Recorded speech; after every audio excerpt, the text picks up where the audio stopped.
Well, I'd like to welcome everybody here to Fairview, Tennessee for tonight's football game between the Fairview High School Yellow Jackets and the CreekWood Red Hawk football team from Charlotte, Tennessee. CreekWood comes into this football game with a 0-2 mark on the year with losses to Marshall County and Clarksville. Fairview High School comes into this football game with a 1-2 record with a 0-1 record in Region 6-2A. CreekWood comes into the game with a playing out of Region 6-3A, so Fairview in essence is playing up tonight, and we'll see how that works out for Fairview. Last year, CreekWood beat Fairview outside of the region that Fairview plays in, as we used to call district years ago.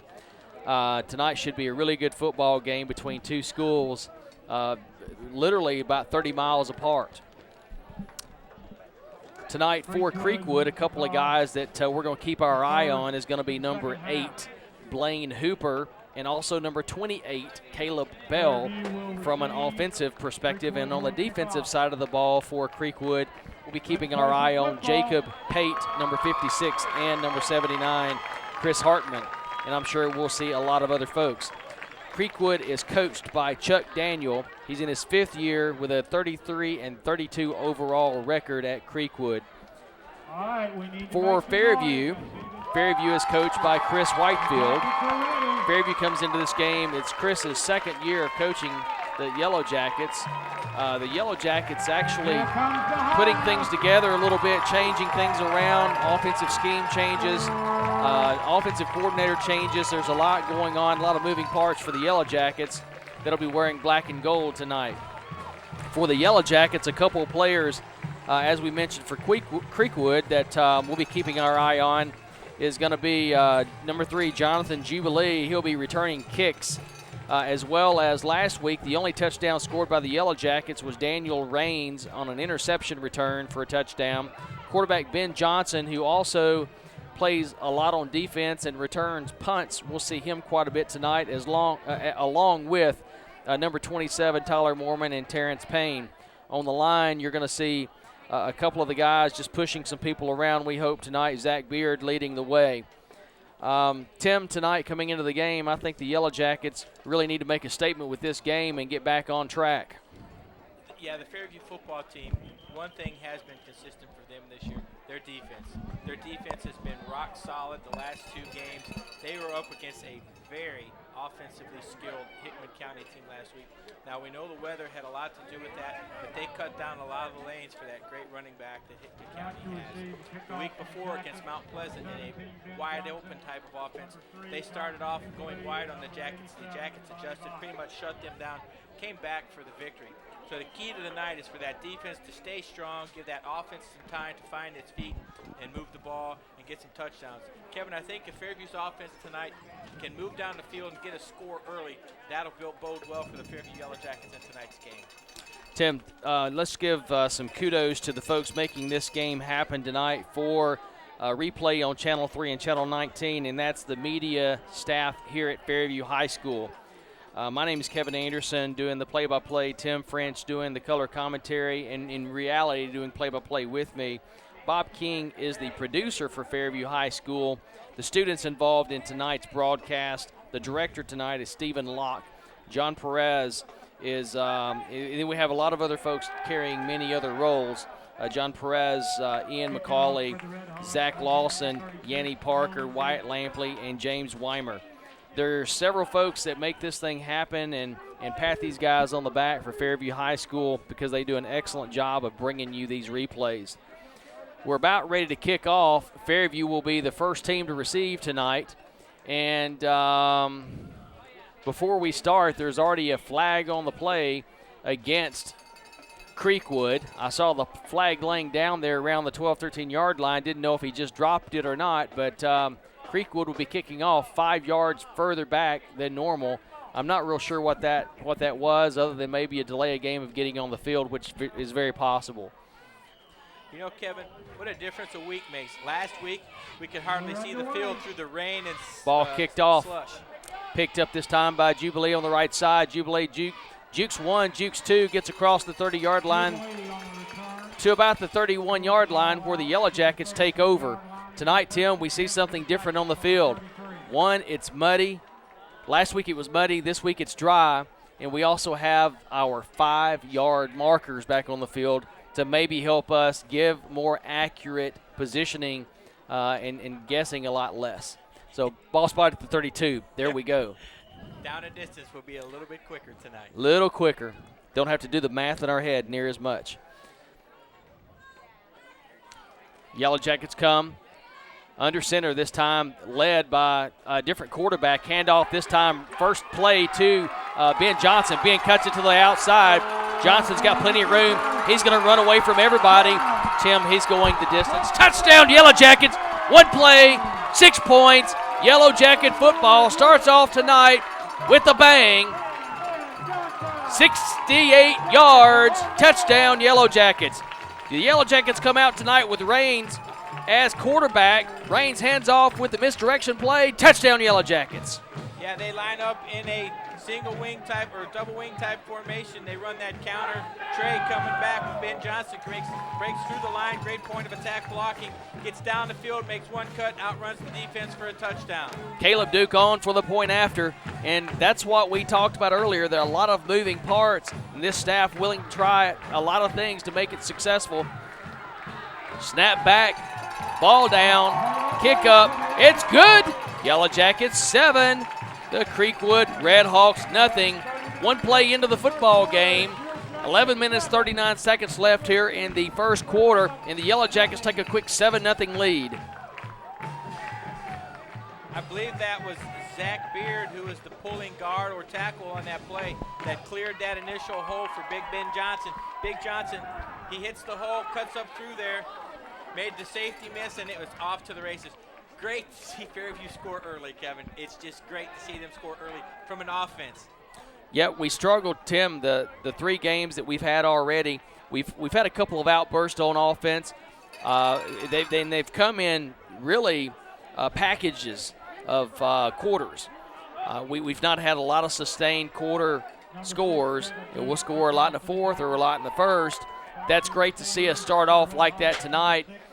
I felt great adjustment by the offensive coordinator for Fairview, Ron King, to put Raines behind the center and hand off misdirection to probably one of your best athletes. He came out in a formation that Creekwood could not have seen on film. Duke kicks off, gets the ball down the field.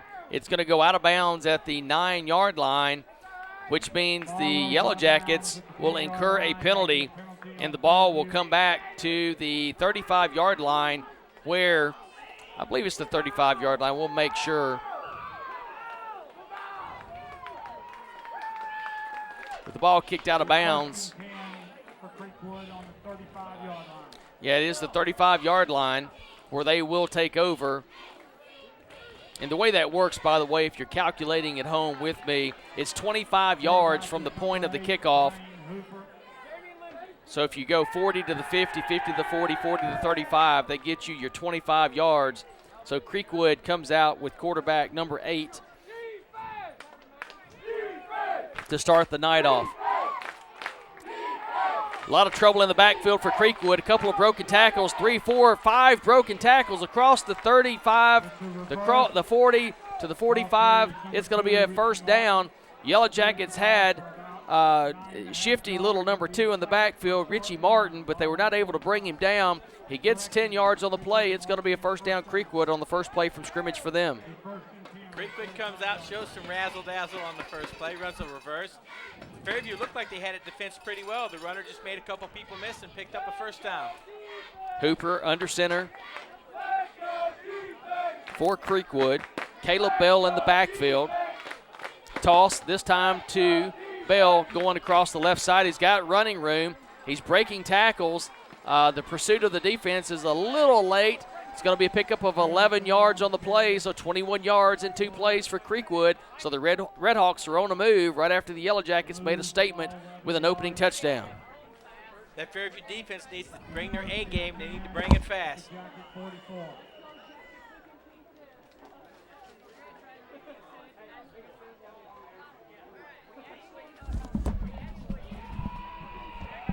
First down 10 Red Hawks.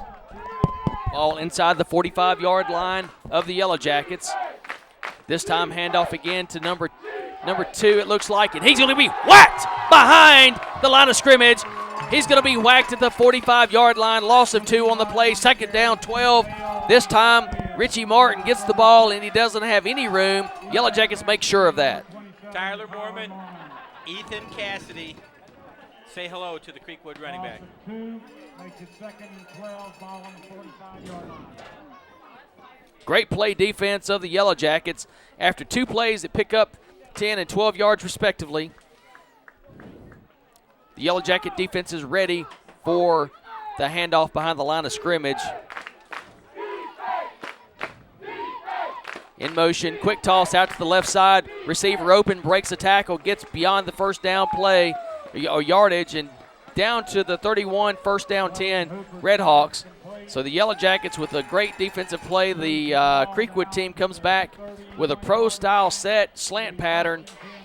Looking good, actually, on that play. First down, Red Hawks. Kevin, in pregame, CreekWood was running that play from both sides of the field a lot. They obviously think that play's there for them. They think they see a matchup that is in their favor in that formation. First down, Red Hawks. 31-yard line on the Fairview side of the field. Man in motion again tossed back. He's got some running room. He's getting on the outside past Jubilee. He's going to be knocked out by Johnson as the last resort inside the 10-yard line. It's going to be first and goal from the 8-yard line. So CreekWood does not look like they are phased on the initial play by the Yellow Jackets as Caleb Bell gets the toss, goes outside, shows his speed, gets knocked out of bounds before he can get to the end zone. Ball spotted now at the 9-yard line, it appears. When you see a running back get outside that clean, that means that their wide receivers are getting good blocks downfield, and the defensive back has got his hands full. The line for CreekWood making a difference early in the game. They're controlling it on this drive as the Fairview offensive line controlled it on their drive. Hooper and Bell as quarterback, tailback in the play, this time going to the left side. Bell gets around the end. He's going to pick up positive yardage toward the goal line. He almost gets in, but he's brought down just a tad shy, maybe around the 2-yard line, where it's going to be second and goal from the 2. He has not gone down from the initial hit yet tonight, Kevin. He's broken every initial hit or gone on for more yardage. In the game for the Yellow Jackets to try to tighten up the inside is Zane Davidson, number 58. A quarterback sneak trying to get over the line, and late call, but he's in the end zone. It's a touchdown, CreekWood. CreekWood cuts the score from 7-0 to 7-6. Their first drive, they get a score.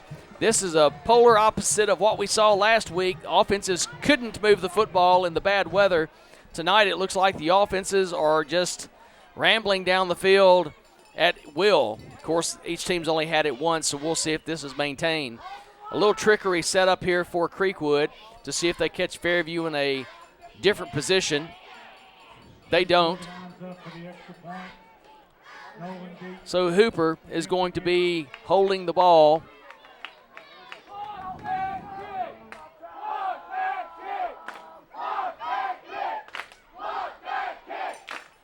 Dites with a kick up, and looks like it's good, and it is good.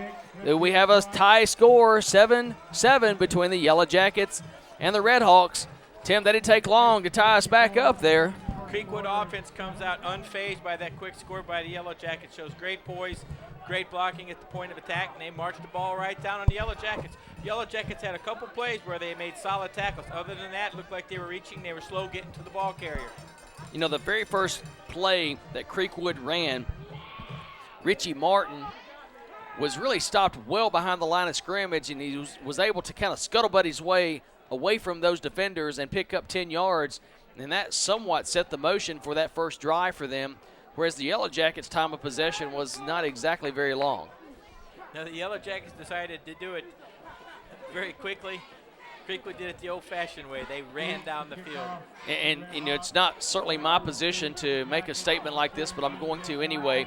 The Yellow Jackets, on their kickoff kind of pooched the ball to the side of the field. It went out of bounds and gave great field position to CreekWood at the 35-yard line.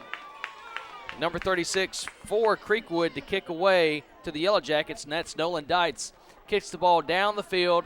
Ball comes down at the 10-yard line. Looks like picked up by Jubilee. Jubilee's got a little room up the middle, gets across the 30 to the 32-yard line. Yellow Jackets going to take over. First down and 10 on their second possession of the night, and ball spotted at the 32-yard line. It really won't hurt my feelings if we just have one play per offensive possession and run it in. But, I know that's really not going to happen all night. Fairview's offense needs to control this ball. If they score quickly, that's fine. They need to come up with a score. They need to answer CreekWood. They can't just go a 3 and out here.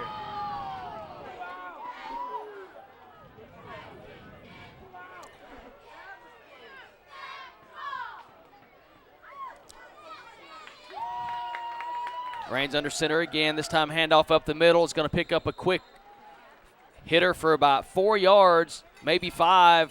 It's going to bring up second down and 5. It's a good pickup on first down by the Yellow Jackets. Good surge by the offensive line. They're coming off that ball a lot better than they could in last week's downpour. And another thing tonight, Kevin, the field has recovered remarkably well from last week's downpour. Leach, Davison, Beard, Howell, these guys up front making a difference tonight. Rains under center. Split back formation. Handoff this side to the left side. Looks like to Johnson again. Johnson gets across the 50, right at the 50. No, actually, that's going to be not Johnson. That's Tyler Mormon. First down, Yellow Jackets, midfield. That misdirection to the left side of the line is working. Fairview's having a lot of success to their offensive left side, defensive right side, and it's keeping the ball alive for them. So box splits out to the left. Jubilee out to the right side.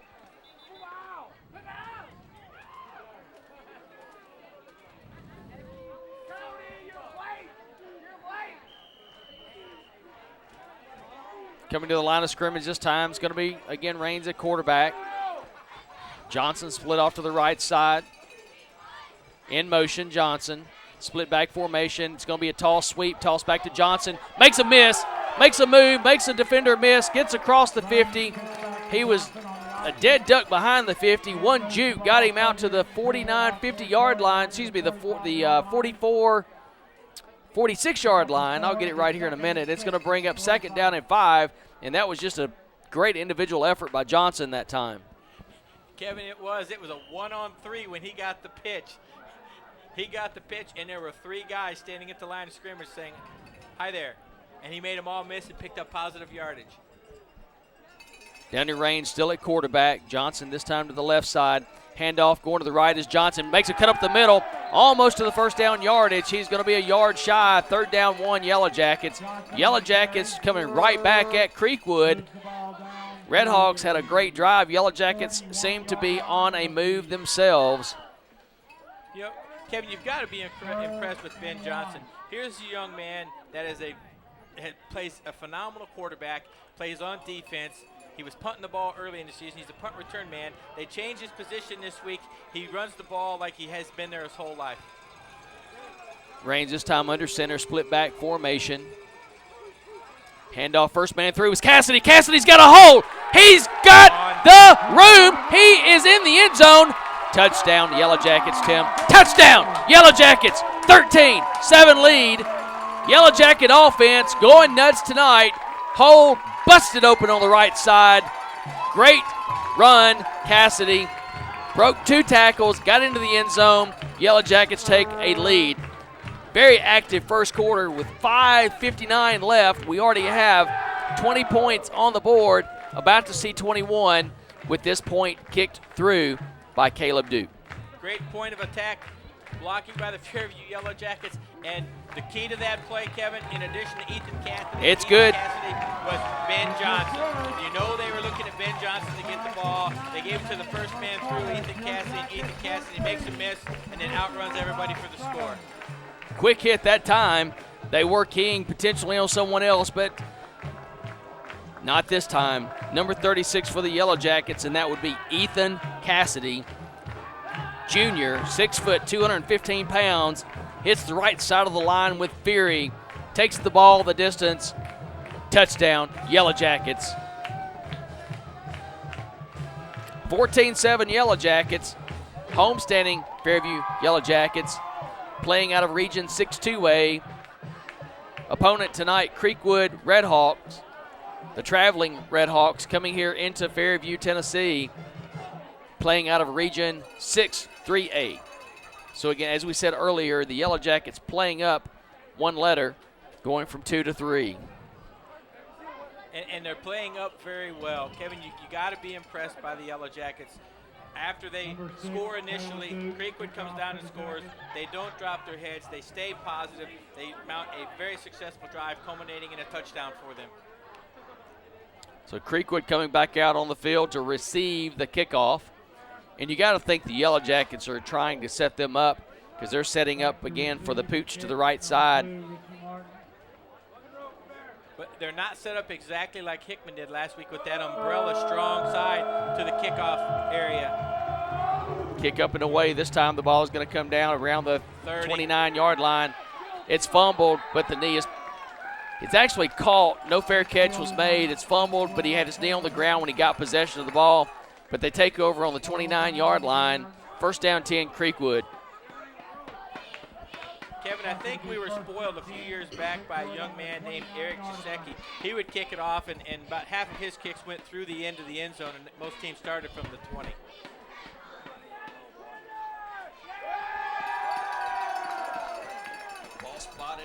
Ball spotted at the 29-yard line.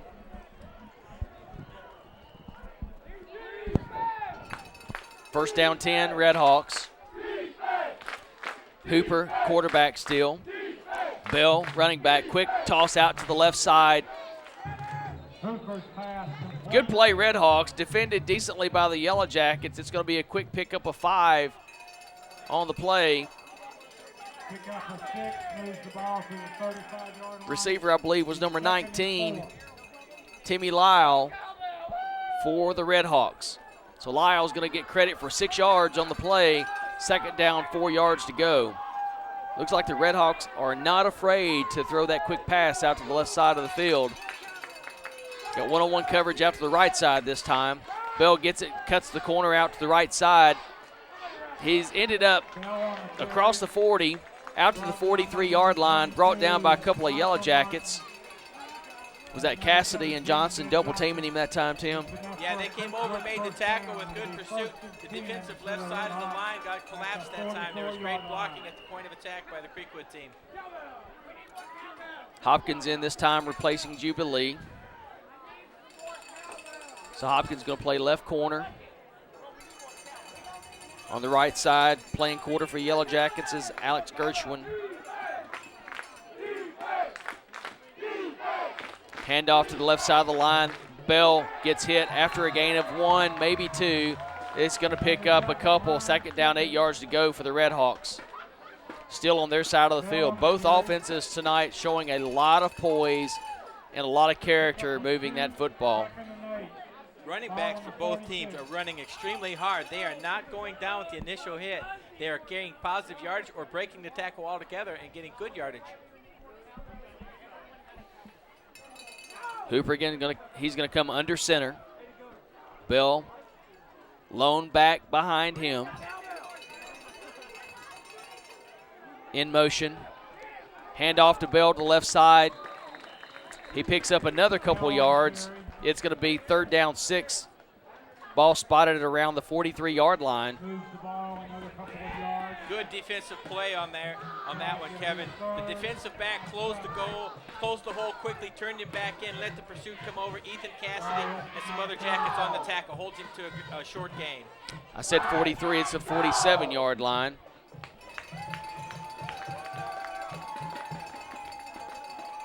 Third down, long 6, short 7, Redhawks. Bell in the backfield. Hooper at quarterback. Man in motion. Hooper back to throw the ball, looking to the left side again, coming back to the right side, getting pursued, throws the ball down the field. Receiver covered by Hopkins that time, but the pass complete to number 18, Kane Smith. Although the Yellow Jackets had Calvin Hopkins on him, he's just a tad late getting to him.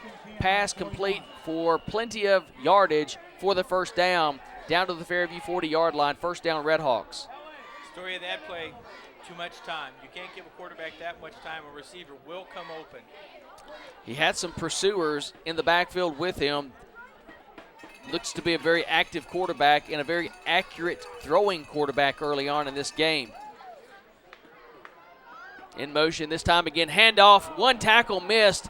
Bell almost drilled in the backfield by Mormon, but he gets away from him, gets down inside the 35-yard line, where it's going to bring up a second down and 4, and the Fairview coaching staff says, I think we've seen enough of some of these missed tackles.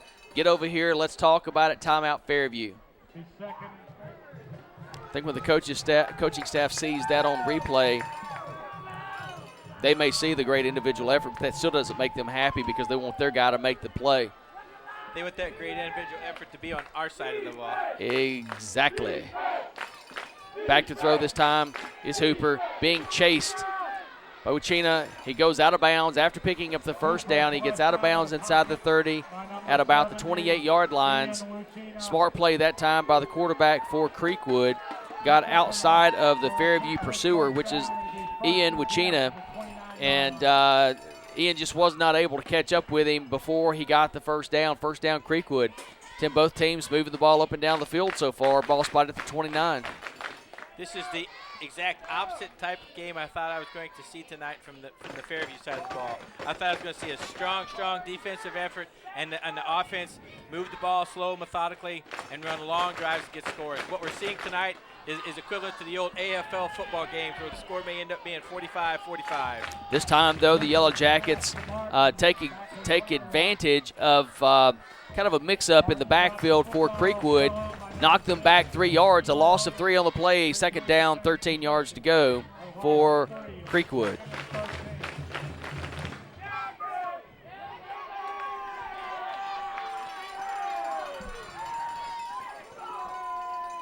Second 13, Yellow Jackets, last play. They're right there to get Creekwood for the loss. They need to maintain that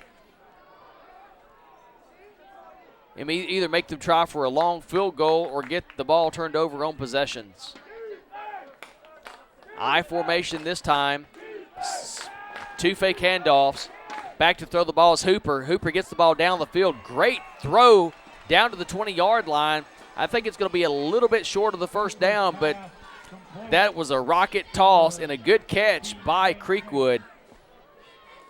That was a rocket throw down to Lyle from Hooper. Receiver does a great job keeping his feet in bounds. He was pretty well covered by the Fairview defender. Good pass, good catch. Pick up a 12 on the play. Third down and 1 for Creekwood. And you got to believe the way they're moving it, this is a 2-down opportunity to get this first down. I would think so anyway. Yeah, down here, you know they're at second and yard and they've had success running the ball. It'd be nice if Fairview could come up with a turnover. Up the middle, quarterback sneak. He's going to get across the line of scrimmage, across the first down marker. It's going to be a first down inside the 20 down to the 18-yard line for Creekwood. So the Redhawks just pulled a play out of our old playbook. We just need a yard. Saw a gap, called the signal, and ran across the line of scrimmage. First down, Creekwood, 18-yard line. Keep it simple. Kevin, I'm seeing a lot more of the Fairview defenders tonight. They seem to be reaching with their arms instead of driving with their legs tonight off the ball. Beard, Wuchina, Jones up front for the Yellow Jackets as the 3 down guys. A lot of roving linebackers in there. Toss sweep to Bell out to the left side. Doesn't have any room whatsoever. Hit hard by the Yellow Jackets. I believe that is number 23 for the Yellow Jackets, and it is. Clay Cook comes right in, and it cuts down a big opportunity, but still there's a pickup of 3 on the play, 2nd down and 7 for CreekWood. But that's the type of tackling we're used to seeing Fairview make. One solid hit, runner goes down. 2nd and short 8, long 7. Bell offset behind Hooper. 3 receivers in an offset formation to the left side. Keeper by the quarterback. He takes it. He's going toward the end zone. He's knocked out of bounds inside the 10-yard line, and it's going to be 1st and goal again, Redhawks. Good fake that time. He put it in the gut of Bell, pulled it back out, went around the outside because Fairview had Bell covered on the inside. That's the way to pull it back if you're going to run that type of an option play. 1st and goal at the 5-yard line. Good call by the offensive coordinator. You're right there, Kevin. We have good success with that running back. Quarterback rides him down the line. Fairview's defensive back commits inside. He pulls the ball up, runs down for good positive yardage. 6'1", 180-pound quarterback Blaine Hooper for the Redhawks. They've orchestrated offense tonight, or he's orchestrated his team's offense about as good as any offense we've seen all year long from a consistency standpoint, throwing, handing off, making a read. He's done an excellent job, and he's had to because the Yellow Jackets have done the same thing on their offensive side of the ball with a 14-7 lead. He's just trying to get the ball into the end zone to get the score tied again. Yeah, their offense seems pretty well balanced tonight. They are running with success, and when they get Fairview pulling up tight to the line, they run that play action or roll out, and they've thrown down the field successfully. On top of that, they've had success running the ball, and they've had that little option play be successful for them. You're right, they have showed a well-balanced attack, and they've had the best sustained drives of any team I've seen play Fairview this year. 1st and goal from the 5-yard line. Redhawks called a timeout, their first timeout. Yellow Jackets have also used a timeout tonight in the first half. Both teams talking. 1st and goal from the 5.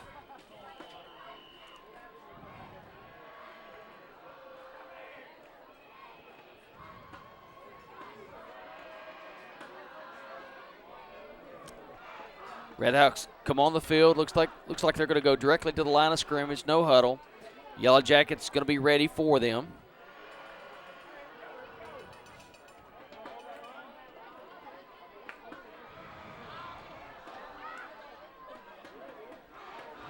First down goal. Tight formation. Bell off way behind the line of scrimmage.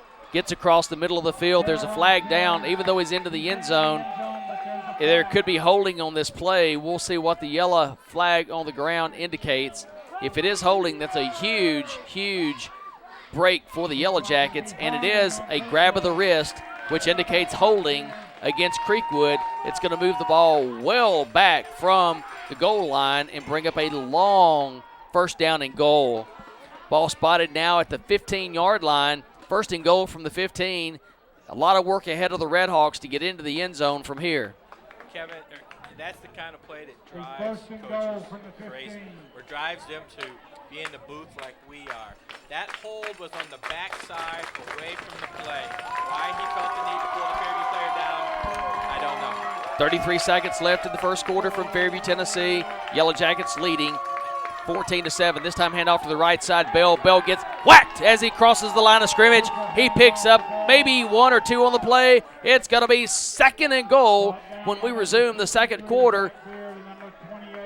He picks up 3 on the play. 2nd and goal from the 12-yard line. Clock running. That's probably going to be the last play because we're at 10 seconds, and neither team shows any urgency or desire to stop the clock before the end of the first quarter. So as the clock winds down, the end of the first quarter from Fairview, Tennessee, homestanding Yellow Jackets lead the visiting CreekWood Redhawks 14-7. It was a great quarter for offensive football, Tim. A lot of excitement. If you're a defensive football-minded fan, you did not like that first quarter. If you like a lot of scoring and a lot of excitement, you loved that first quarter.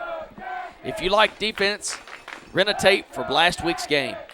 If you like offense, Start the VCR rolling right now and get this thing taped. Stick with us. Stick with us.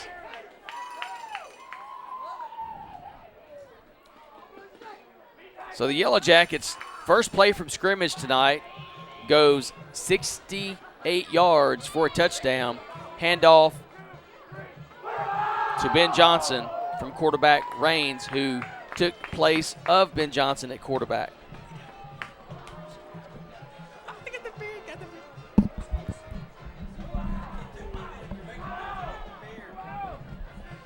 First down goal, 12-yard line for the Red Hawks. Both teams used one timeout in the first quarter. Kevin and I were just visited by a remarkable young man. Young man went to school with our kids, John Sullivan. It's always great to see those kids come back to Fairview and watch a football game.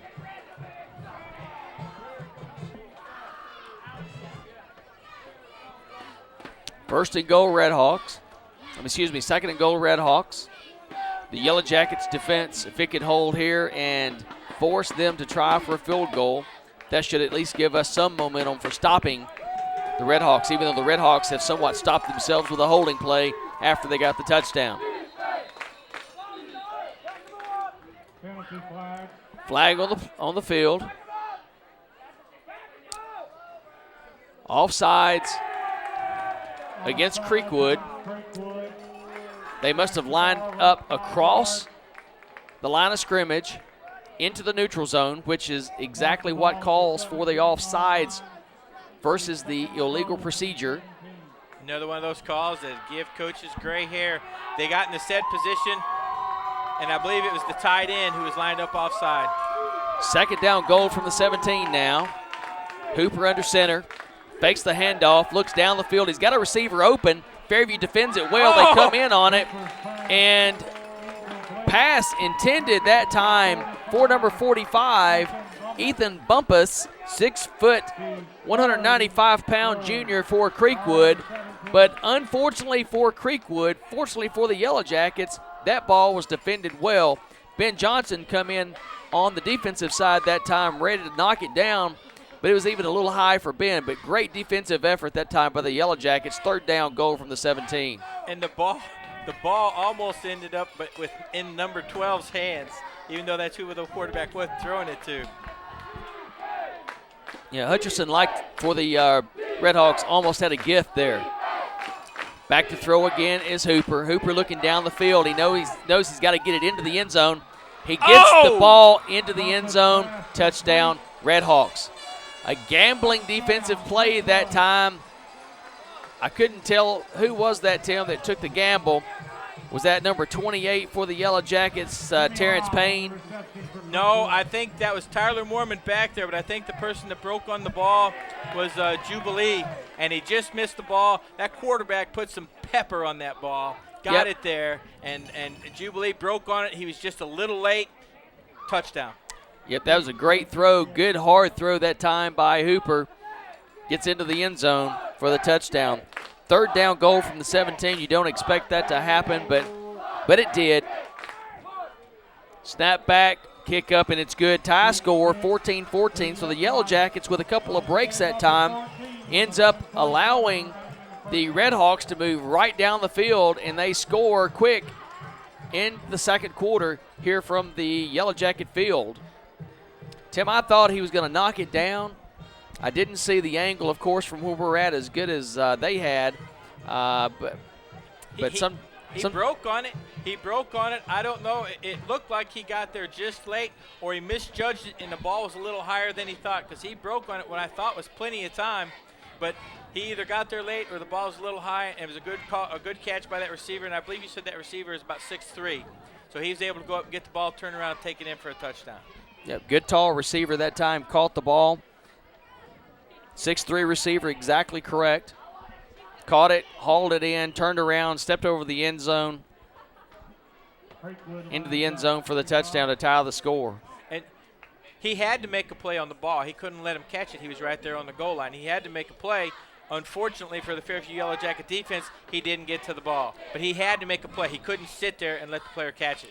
I know we're big fans of the Yellow Jackets, and we're going to be homers. There's no doubt about it. But there was a really good blocking scheme for the offensive line of CreekWood to allow Hooper to have that much time to throw the ball. Yeah, he had plenty of time back there. Ball comes down now to Johnson. Johnson looks up the middle, has a seam, breaks it to the left side, across the 35, out to the 37-yard line, where the Yellow Jackets will take over. First down and 10 on their third possession of this football game, scoring on their initial 2.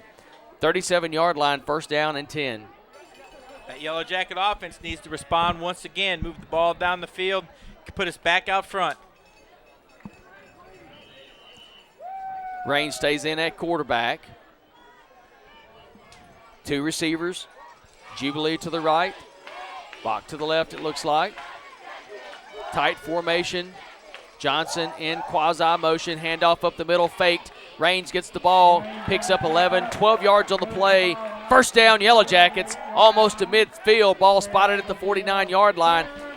As we talked about earlier for Hooper, for the CreekWood team, that time Rains pulls it out of the gut of his running back and takes it across the middle for a pickup of 11 yards. You know what I think benefited Daniel Rains there, in addition to his hustle and his strength, was his size. He's shorter than those big offensive linemen. They were out there blocking, and it was hard for the CreekWood team to find him.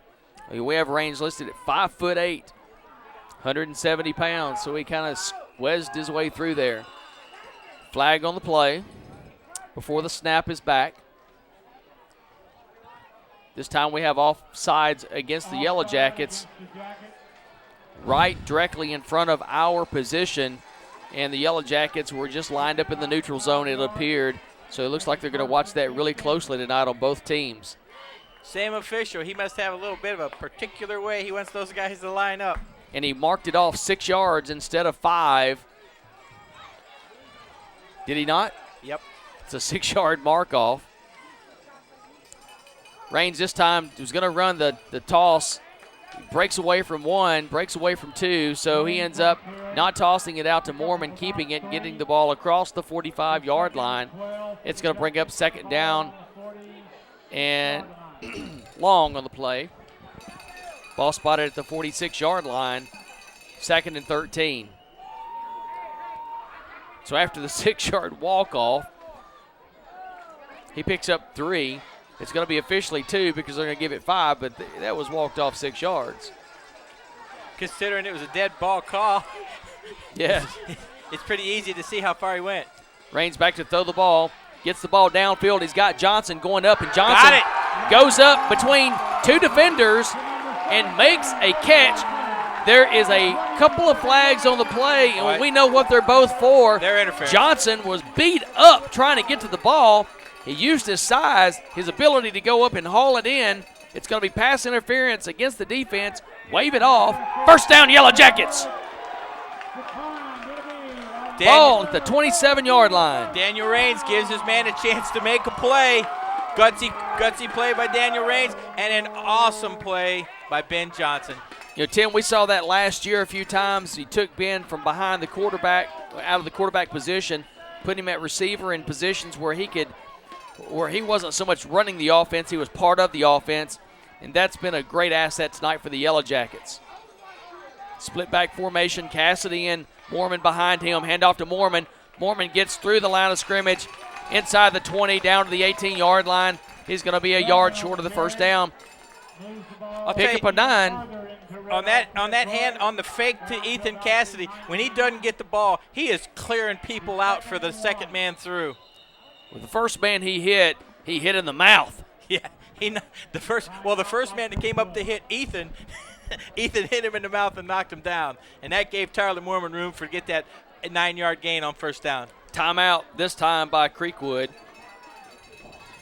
Their second timeout of the first half.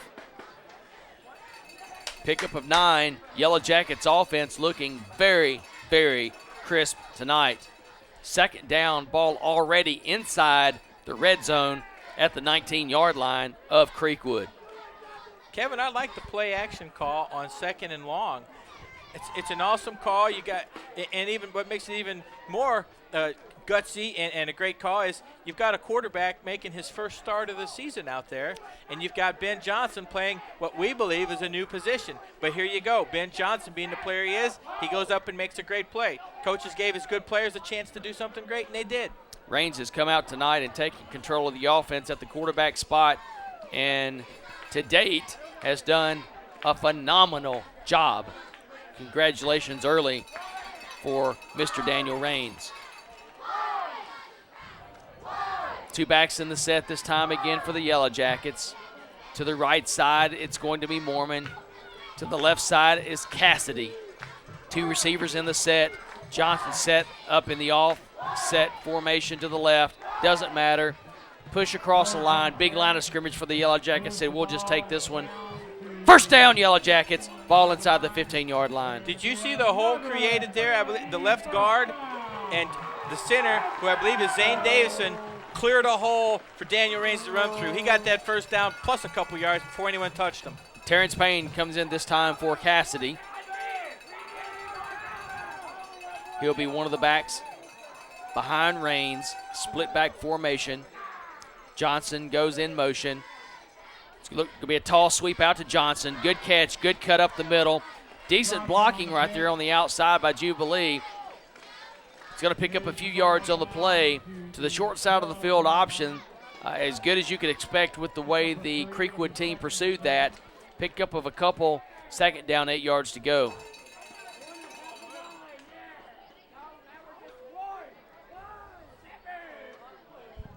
Second and 8. Ball inside the 15. Setting at about the 13-yard line. Glad to see the 5-yard hash marks back. Raines again under center.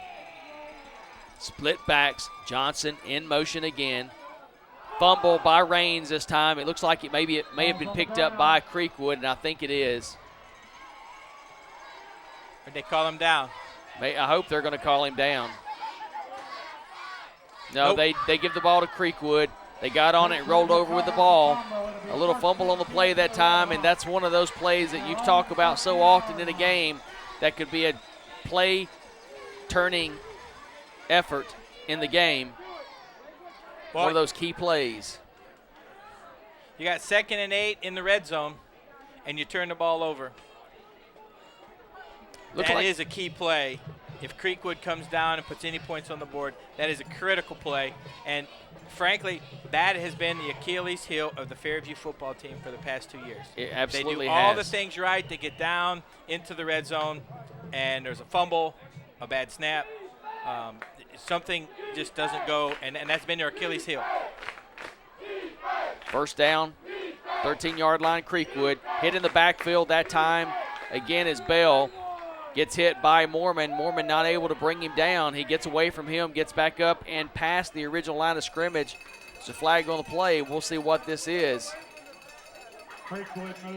Face mask, Yellow Jackets. Face mask penalty on the Jackets. 5-yard face mask. It's going to tack on to the end of the run. It should stay first down. Moves the ball out to the 20. He's 2nd and 4.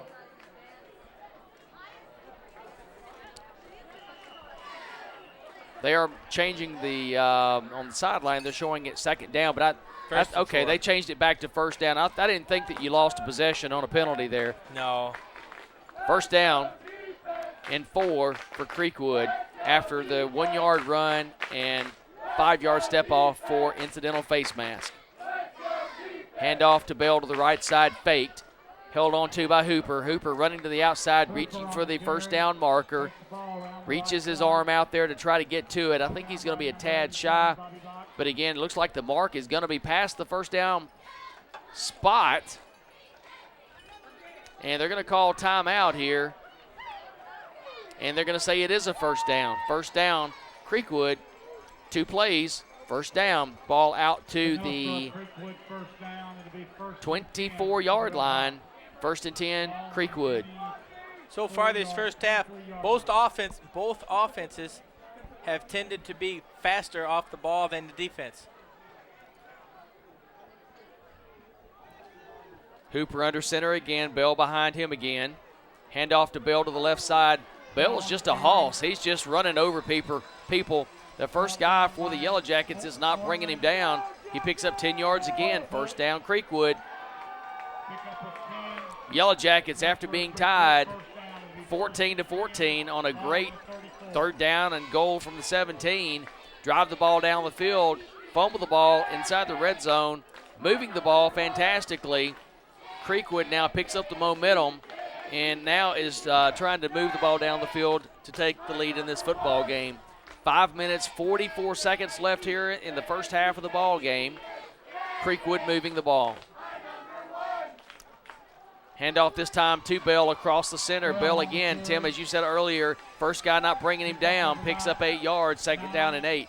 2 missed tackles at the point of attack. Both players reached with their hands instead of driving with their legs. Fairview looking a little tired on defense. Timeout on the field. Looks like the Yellow Jackets are going to use their second timeout. And oddly enough, this timeout is the second defensive timeout called in the game because the way that the offense is moving the ball against them. You normally see maybe one timeout on defense, but the coaching staff has enough urgency right now to make sure to get control of what's happening. They call their second timeout.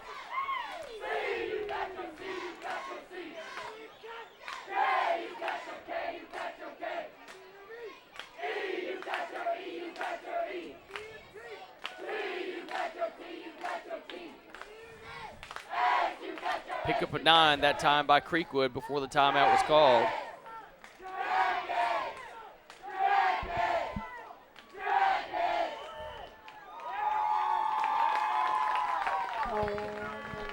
So the Fairview team is trying to regroup here in the huddle. CreekWood says, well, I think we've got our plays called. I think we're ready to go. Coaching staff puts the defense back out on the field. And again, as we mentioned earlier, the defense for the Yellow Jackets last week did not allow an offensive touchdown. A kickoff return for a touchdown was the only thing, and that followed a Fairview interception return for a touchdown. In motion, back this time. Hooper almost caught in the backfield, has some room. He's going to be running around. He breaks free. There was a couple of blocks in the back, and the referee from the very back side of the field, probably as close to the play as I am, saw the same thing, and he's going to run in and he's going to say, hey, he would have never gotten that yardage had it not been for the block in the back, and I'm certain that's what he's going to call. Tyler Marmon shoots the gap, almost makes a great play, gets the quarterback by the feet. Quarterback makes a great play, stand up. Good effort, Tyler Marmon. So they are calling it from the spot of the foul. Block in the back is going to be a walk-off of several yards. 10 to be exact. Tyler Mormon disrupted that play, forced that quarterback to scramble, and that's what blew it up and got them out of position, drew the penalty. Pickup of 10 on the play. Block in the back is going to bring it back the 10 yards it was picked up. Actually, there was only a pickup of 2 on the play because of the way the Yellow Jackets pursued and had them deep in the backfield. But the penalty is going to bring it way back. Hooper again pulls it out of the gut of Bell. He's running to the out-of-bounds line, and he gets to the out-of-bounds marker at the 41-yard line. But he picks up. He's just fast, Tim. I mean, he's got some good legs on him. He's got third some and wheels. 3. But the pursuit by the Jackets just seems so much slower this week than we've seen them in the past. And it looks like the defenders, normally they're shedding those guys and knocking them on their butts and going up and knocking people down, and I'm not seeing a lot of that tonight. Beard in the game this time, replacing Collins on the line. Also in the game for the Yellow Jackets on the line is Alan Mangrum, number 51. Third down 3, ball spotted. The 41-yard line. Big play right here for the Yellow Jackets. Handoff up the middle to Bell. Bell's got the first down. He's carrying a load of Yellow Jackets with him. He gets across midfield to the 49-yard line. First down, CreekWood. No penetration by the Fairview defensive line. No one hit him till he got 2 yards past the first down marker. And then he carried a busload of people with him. 49-yard line, first down, CreekWood. And Fairview defense needs to bow up and stop them. Clock running here in the second quarter. Ball control game played by CreekWood. We just went under 6 minutes here left in the first half of the ball game. 3 receivers to the right side of the field. Quick toss out. There's that play again. Oh, there's a hold. Quick toss out's going to get 4 yards on the play. Good hustle by Ben Johnson. Toss from Hooper to number 34, Jacob Mayers. Mayer gets up field for 4 yards. Quick toss out there reminded me of what Tennessee used to do a lot. The screen pass out to the right side or the left side. Get a block downfield, let your athletes make plays. Quick pickup of 4. Bell again, single back. Hooper under center. Receivers left and right. In motion is Odom. Back to throw down the field. This time a good throw, good catch. A good pickup again. Ball caught. Carried inside the 30-yard line to the 29. Tim Hooper's just doing a heck of a job throwing that ball, getting it to his big receivers. This time caught by number 19. And give you some perspective, number 19 is Timmy Lyle, 6'3", 185-pound junior wide receiver for CreekWood. When you got a receiver that tall and a quarterback that accurate with that kind of time, that defense is going to have a long night. Hooper 6'1", his receiver 6'3". They were able to hook up in the 6 foot and above category. Handoff left side, Bell faked, pulled out of his gut. Hooper's running it around the left end. He's going to pick up again several yards, pick up 5 at least. He does pick up 5, second down and 5. So Hooper has figured that the Yellow Jackets are over pursuing potentially on Bell. And it does appear the Yellow Jackets on defense have used their final timeout of the first half. Tim, oddly enough, I don't think I've ever seen 3 defensive timeouts in a half. No, and I think the reason for it tonight is it's an extremely hot night tonight, warmer than it normally is on the second week of September. And the defense has been on the field a long time. And it's not just a long time. They are running all over the field trying to catch up with these CreekWood players. It is a hot night from Fairview. High humidity. Temperature at kickoff was around 87 degrees. Throw in the humidity.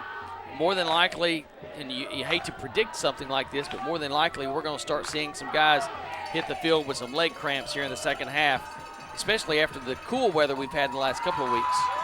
And what we saw early in the season was the people coming up with the cramps were on defense because you're putting a lot of effort running around, chasing, and pushing on offensive players. CreekWood takes advantage of the Yellow Jacket turnover at the 12-yard line. Fairview defense needs to come up with a big play. Turnover would be great. Tit for tat. What about that? Yep. Ball at the 24-yard line of the Yellow Jackets. Second down, 6. Hooper again at quarterback, under center. Behind him is Bell. This time he's going to hand it off to Bell, right side. He's got plenty of room, breaks 1, 2, 3 tackles, and he's finally caught from behind. To keep from going into the end zone, I couldn't tell, was that Johnson that grabbed him from behind and slung him down? No, I believe it was Tyler Moorman that brought him down. Tyler Moorman on the tackle. But still, he's breaking tackle after tackle after tackle. Inside the 10-yard line down to the 5, first and goal. A lot of players on that Fairview defense with their hands on their hips, Kevin. That's not a good sign. Looks like they're a little bit tired, a little bit winded chasing these CreekWood players all over the field. They're going to have to suck it up and make a big stop here. First down, Redhawks. Coming into this game, 0-2 on the year. Hooper under center. Stacked formation to the right side, short side of the field. Hand off to that short side of the field to Bell. Bell gets inside the 5, down to the 3-yard line. Second down goal, 3-yard line, Redhawks. They stacked it up. You knew they were going there. Didn't know if they're going to run a misdirection or not, but they didn't. They said, hey, we're going right where we say we're going to go. Time for that Fairview defense to just decide enough is enough. 3:30 and counting down, second quarter. Yellow Jackets 14, CreekWood 14. The change of the game so far, each offense has moved the ball well. The only difference in the game is Fairview fumbled the ball away, and their last drive, CreekWood picked it up and has kept their offensive momentum moving. Second and goal, 3-yard line. Hand off to Bell to the right side. This time Bell is brought down at the 5. He's met in the backfield by a swarm, and he loses 2 on the play. Third down goal at the 5-yard line. Exactly what the coaches called timeout for, Tim. Fairview players just decided they were going to play some football. They beat the offensive line at the point of attack, went in and made a tackle for a loss. Third and goal, CreekWood. It'd be a huge stop by the Yellow Jackets to at least hold them to a field goal attempt. This time the open side of the field is flooded with players. Watch the quarterback running back to the weak side. Strong side of the field, Hooper going back to throw the ball. Being pursued, he's going to cut back to the weak side of the field. They're going to have to come up on him, and there's a huge collision at the goal line, but he has enough momentum to get in. And watching that whole play happen, the Yellow Jackets saw him running around to the right side of the field. He paid the price. He's down. And the Yellow Jackets, instead of pursuing him, because they didn't see, he had nobody behind him. So instead of pursuing him and trying to get him at the 6, 7, 8-yard line, they stayed back. I even saw a couple guys kind of take a couple steps back.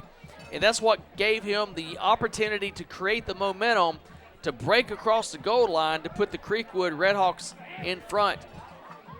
So is that Hooper that is down for them? I believe it is. That was some collision over there. He took a solid hit from a couple players. I hope he's all right. I do too. He's a very talented young man. Has done an excellent job tonight. Maybe just got his breath knocked out. But impressive drive by CreekWood again. Their third opportunity with the football. And one thing that we can say that they have done is they have had 3 long, sustained drives in this football game. Well, long meaning they've started around the 35, 37-yard line, except for the fumble they just recovered in the red zone of the Yellow Jackets, which was around the 12, 13-yard line. And remember what we said. Fairview was driving. They were in the red zone. They had momentum. They turned the ball over. And CreekWood marched down the field. Fairview played solid defense once they got down there around the 5-yard line. They shut them down. Quarterback makes a great play on third down and goal to go in for the score. Showed some real speed. Yes, he did. Again, Tim, like we said, we just hope that he gets up and he's okay. And he is getting up.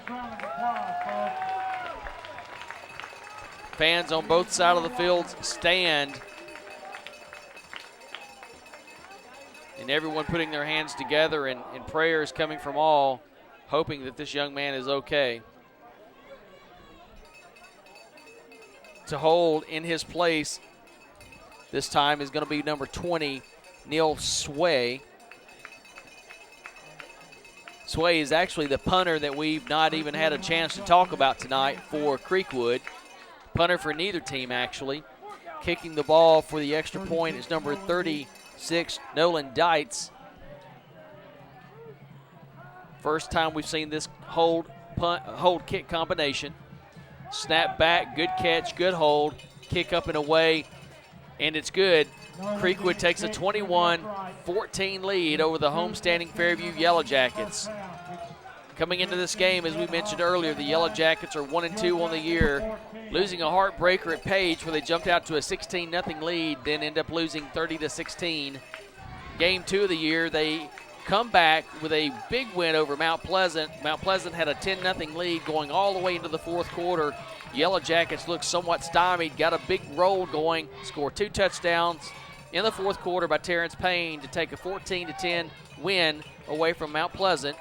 Last week, Yellow Jackets intercept a ball Raines intercepts it, takes it in. On muddy field, point after, no good. Ensuing kickoff, DJ Key for Hickman County takes it the distance. They do flutter the ball through for an extra point that was good, and they win over the Yellow Jackets 7-6. So suffice it to say, the Yellow Jackets have been right there in every football game they've played this year. And additionally, tonight, this game is also exactly opposite of last year's CreekWood game. I don't think either team scored in that game until the third quarter. All the scoring in that game last year, I believe, was in the second half. And this year, we've got all kinds of scoring in the first half. CreekWood set to kick off, leading 21-14. Yellow Jackets will get the ball with 2 minutes and 15 seconds left. Good kick away. It's going to be caught by Johnson inside the 5 at the 4. He's got a wedge in front of him, breaks through the wedge, gets up to the middle of the field. Defended well by CreekWood, bringing him down at the 28-yard line where the Yellow Jackets take over. First down 10 at the 28-yard line.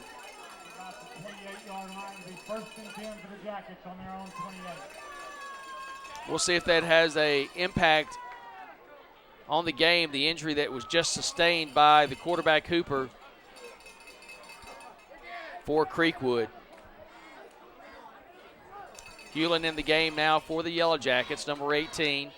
Raines coming on the field after getting instructions from Ron King, offensive coordinator.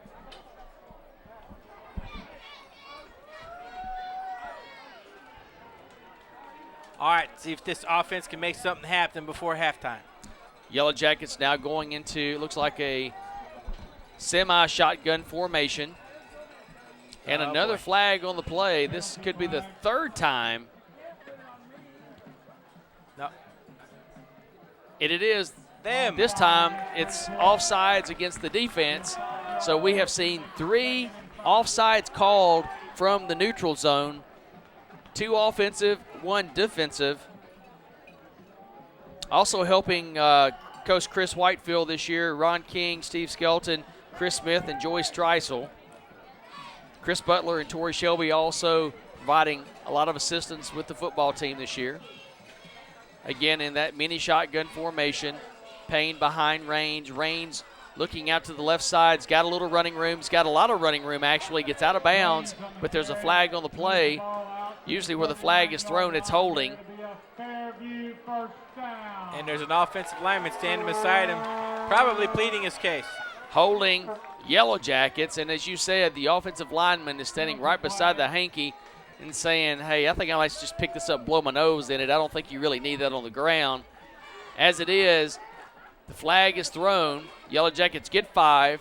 They're going to lose 10. First down, 15 Yellow Jackets. After a good play that time, Raines showed some real speed on the outside, picked up a quick 10 yards, got out of bounds to stop the clock. All for naught. First down, 15 Yellow Jackets on the loss of 10 with the penalty. Daniel gets the ball in the corner. He's got a lot of quickness, and he has a very good moxie for finding the seams and turning that ball upfield for good yardage. Pistol formation, which is the mini shotgun. Rolling out to the right side, another flag on the play. Raines rolling to the outside, gets hit out of bounds, gets outside the 25 to the 26-yard line, knocked out of bounds. But there's another flag, and the flag is behind the line of scrimmage.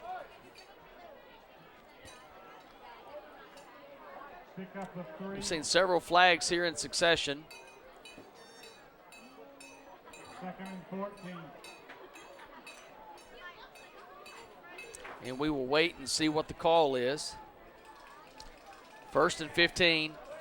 Illegal procedure, Yellow Jackets. No, that's awful odd. Penalty flag against the Jackets. And the only thing I can think of is they didn't have 6 men on the line of scrimmage. I didn't see anyone actually in motion unless again, maybe the receiver where the flag is thrown. Maybe, again, he just didn't come up on the line of scrimmage. We see that called a lot on Saturday and Sunday. They're going to take the flag, or they're going to take the penalty. It's going to move it back 5 more yards, where it's now first down still, but it appears it's first down. And did they move that again more than they were supposed to? No. First and 21 from the 17. 1st and 21 is what it's called. Shotgun formation, snap back, run up the middle of Rains. He's got a little room, but not much. Gets out to the 24-yard line. It's going to be 2nd down, Yellow Jackets. It looks like the Yellow Jackets may be content to get into halftime, Tim. They don't have any timeouts left. It doesn't look like they're going to let Rains throw the football. You may see Creekwood calling timeout. Creekwood has 1 timeout left, and the way they're moving the football, the size receivers they have, the speed they have, if Fairview doesn't do anything right here, I would expect they will use a timeout. This time, Rains going back to throw the ball. He's getting it downfield in the direction of Johnson. Johnson catches the ball, but he's out of bounds. He's about a yard out of bounds, but it was a good throw and a good catch. Just a little out of bounds. I would go right back to it. There's no reason at this game. You're down by 7 points. It's not a Region 6-2A game that will make a difference in your playoff potential. I'd throw it to the big guy again. Just let him go up and catch it. He's already proven he can do it. And as you said earlier, if we run the ball, they're going to call timeout. So let's go get it. Johnson split out to the right. Jubilee and block out to the left. Mini shotgun formation again. This time they are handing the ball off instead of throwing the ball across the middle for a pickup of about 4 yards. 3 yards is Mormon out to the 27-yard line. And we'll see here if Creekwood does call timeout. Brings up 4th down and 13 from the 27. And it looks like the coach over there is asking for it. He's not asking for it. My bad. Under 30 seconds left. I'm shocked they're not using their final timeout. Fairview can let this clock run down inside of 10 seconds, which is what they're going to do. No flag that time. It looked like everybody moved. Kick away, takes a good Fairview bounce, picked up this time by number 2. That's Barton. Martin running around trying to get away from the Yellow Jackets. What in the world? Yellow Jackets had him covered, it looked like, and he jumped over his own man away from Martin. Martin's got a lot of field in front of him, plenty of blockers. He may take this all the way. He's finally brought down inside the 10. The good thing for the Yellow Jackets, there's no time left. So a lot of that running around for naught. Creekwood, though, takes a halftime lead, 21-14. Huge return that time by Martin. Time runs out on the Creekwood team, though. 21-14 lead. Kevin, I just saw something I have never seen in a football game, and I have to see it on film to see if it's true. The Fairview punt team player came down the line. Avoided the tackle. He avoided the tackle. I saw it. You saw it correctly. He avoided the tackle. I thought football was a contact sport. I'm not sure who that was. Even if we know who it was, we wouldn't call the number. I would never. Coaches will talk to that player after they see the films, but he absolutely jumped over his player and dodged Martin, who had the ball running back the kick. And he would have tackled him back around the 30 or 35. Oh well. Anyway, we go into halftime, down 21-14. Second half will start here in a moment. Creekwood will get the kickoff to start the second half. As we call it, 21 Creekwood, 14 Yellow Jackets. We'll be back for the second half in just a moment.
and gentlemen, for your halftime enjoyment, the performing there show the spirit of CreekWood Marching Band.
Drum majors, DJ Tidwell and Ariel Creek. Is the band ready?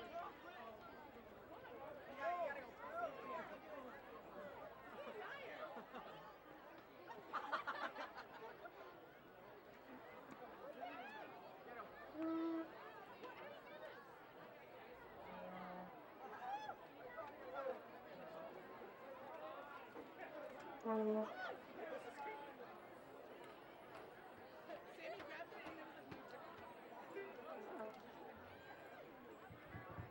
may begin your performance.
Nice performance by the Red Hawk Band. Let's give them a nice round of applause.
now for your halftime listening pleasure, it's the Fairview High School Sound of Goal Band.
All righty, about ready to start the second half from Fairview, Tennessee. The Yellow Jackets are trailing 21-14.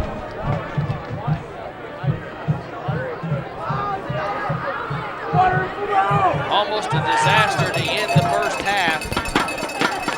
Punt return about 70 yards, tackled at the 5-yard line to keep the score at 21-14. CreekWood, who's had zero problem moving the ball on offense tonight. Number 6, Caleb Duke will do the honor. Back to receive for the Red Hawks, number 2, Richie Martin. CreekWood will get the ball to start the second half.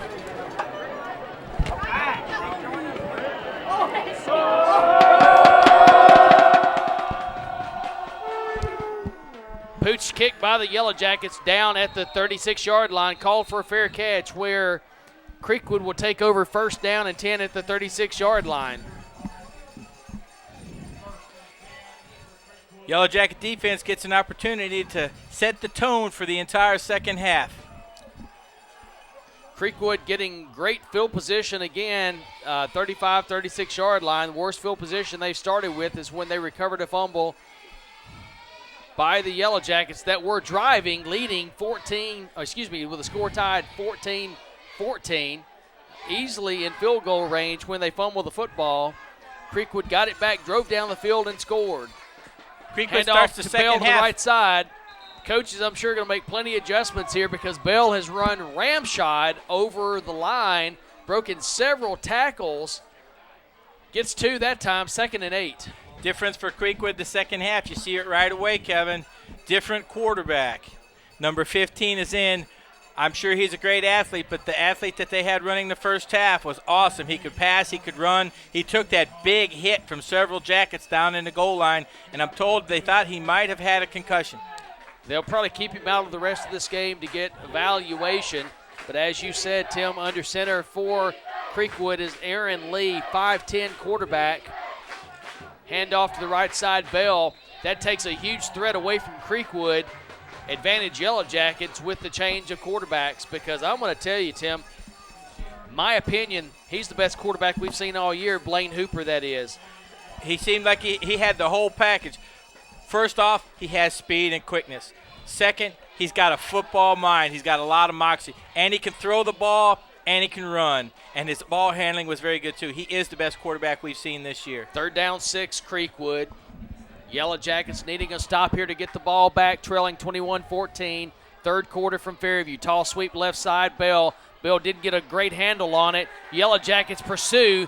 Hit by number 36 of the Yellow Jackets initially, and that's Ethan Cassidy. Huge stop, Yellow Jackets. 4th down, 5. CreekWood for the first time tonight having to consider to punt the football, and it looks like their punt team is on the field. You know, Kevin, you saw Fairview in a different defense with that new quarterback out there. CreekWood's going to take a snap back and get the first down, Tim. Oh. They bring in and look at the defensive alignment by the Yellow Jackets. 4th down, 5 yards to go. Yellow Jackets not ready for the quick snap back. They never got back into punt formation, so I'm not real sure what happened there on the misassignment. But number 6, Odom, got the snap directly back. All he did was run it over the right side and picked up 7 yards without any issue whatsoever. CreekWood's offensive coordinator challenged the Fairview defense, and he won that one. That's got to put a little sting into the defense. It should make them mad. Under center again, this time handoff up the middle, going nowhere. There is a lot more energy, Tim, on the defense. No gain on the play. Stopped at the line of scrimmage. 2nd down, 10. Bell gets nothing.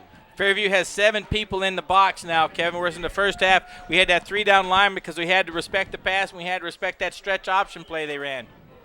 So Lee now taking over for Hooper. We'll see what type of arm he has eventually, but right now they're going to a 2-back set. Fullback spot is being manned by number 28, Bell. Rolling to the right side is Lee. Being pursued, gets the ball down the field, a little high, incomplete. Good arm, good throw. 3rd down, 10, though, because it's incomplete.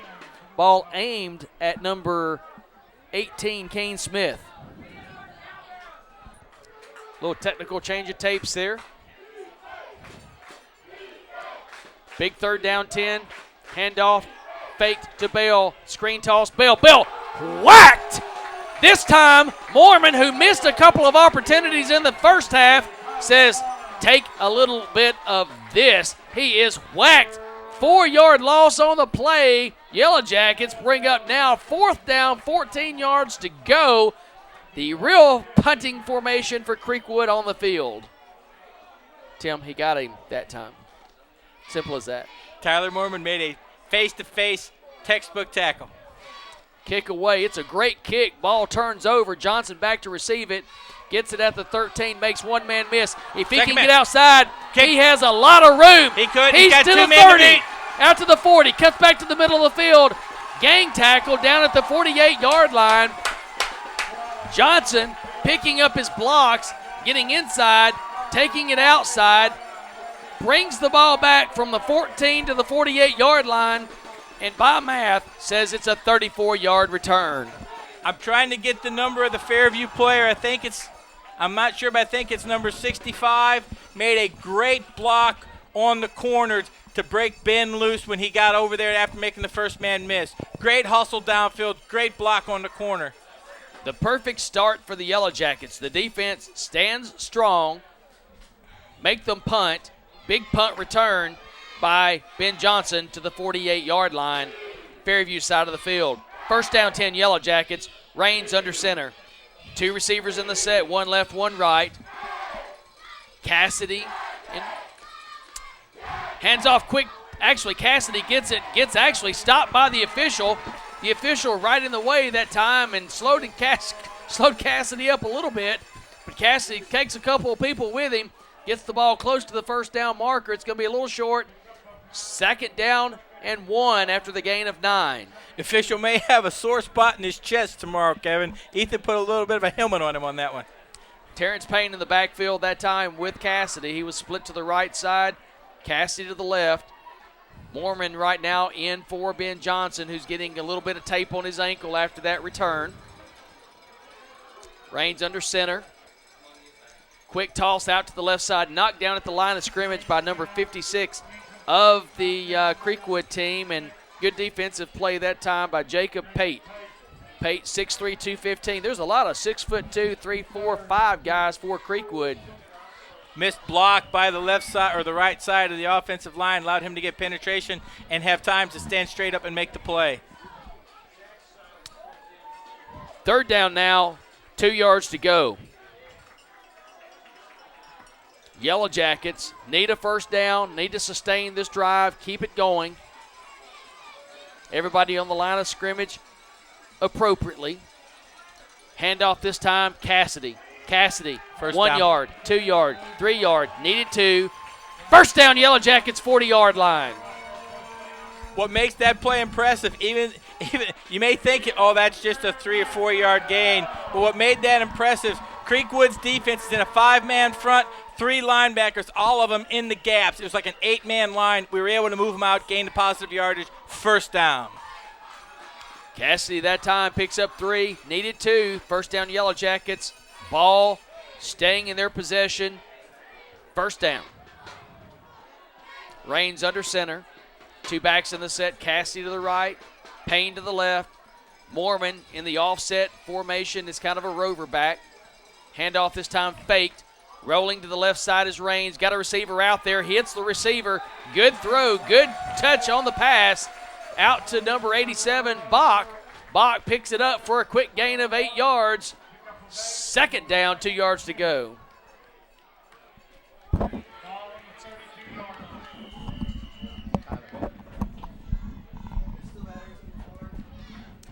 Tyler Mormon on the catch that time instead of Bach. Saw the 7, thought it was Bobby Bach, but it was a 2 in front of it instead of an 8. Good catch, good throw that time by Raines. Handoff this time, again up the middle. Cassidy gets it. Cassidy runs it. Cassidy down to the 17-yard line. 1st down. Yellow Jackets in the red zone again. trying to take back over this football game. Strong effort, Ethan Cassidy. Point of attack, explodes in a defender, breaks the tackle, rumbles down the field for a first down. First down, Yellow Jackets, ball at the 17-yard line. Two receivers again in the set, left, Bach, right, Jubilee. Under center, Rains, hands off again, fake this time, Rains keeps it, goes outside, breaks one tackle, gets inside the 10. Down to the 10-yard line, Rains goes after he breaks a couple of tackles. It's going to be a good pickup on the play of about 7 yards. Second down and 3. Good decision, Daniel Rains tucked that ball, breaks the tackle, picks up more positive yardage, gives us a 2nd and short. They're going to give him 8 on the play. 2nd down, 2 yards to go. Good tackle that time, trying to get horse collared, not able to be brought down with a horse collar. Second down play upcoming here. Quick handoff up the middle. Second man through, gets it inside the 10 to the 9. It's going to be short of the first down, it looks like. It's going to bring up a 3rd and very short for the Yellow Jackets. Big number 79 for CreekWood out there. I believe he goes about 6'3", 3.5. 6'3", 335, junior for CreekWood. He'll take up a lot of space out there, and that's just what he did on that play. How would you like to take that boy to McDonald's with you? I'd have to stop at the bank first. Could you break 100, please? Rains under center, big 3rd down conversion opportunity here. Rains has Johnson in motion, handoff up the middle. We've got 1, 2, 3, 4, 5, 6, 7 yards down to the 2-yard line. Tim, what's that? First down. Goal for the Yellow Jackets. Great play, Yellow Jackets. Good power running inside by the Yellow Jackets. Was that Ethan Cassidy? Couldn't tell who it was. I think it was Cassidy, though, because it was the first man through, and I believe it was Cassidy with the first opportunity there. First down goal, ball close to the goal line. Ball at about the 2. Rains under center. Takes it, handoff to the right side. Cassidy. Turns it in. Cassidy says, hey, I'm across the goal line. I'm going to look over to the ref and see what he does. He throws his hands in the air. Touchdown, Yellow Jackets. All right. 21-20. Point after upcoming to tie this ball game. Caleb Duke on the field. Johnson to hold. Tim, that was a very effective offensive series that time by the Yellow Jackets. Set up by the great punt return of Ben Johnson and the good blocking by the punt return team. And as number 52, that's Chris Howell, comes to the sidelines, the coaches are popping him in the head, saying, good job, young man. Howell just absolutely busted them up to the line of scrimmage. Extra point up, good. Tie score, 21-all. Yellow Jackets kick off to start the second half to CreekWood. Hold them. Johnson gets the punt, runs it 34 yards out to the 48-yard line. 52-yard drive, Yellow Jackets into the end zone to tie the score, 21-all. Fans getting into the game, too. They love their hometown Yellow Jackets. They love to see them play well. 3 rushing touchdowns tonight. 1 68-yard romp on the first play from scrimmage by Ben Johnson. Cassidy has picked up the slack and taken the ball through the end zone, into the end zone the next 2 times.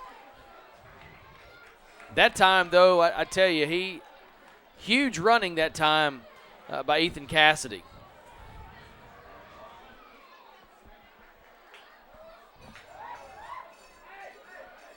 Duke out to kick the ball off from the 40-yard line.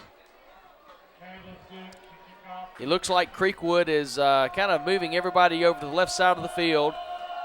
Whistle blown.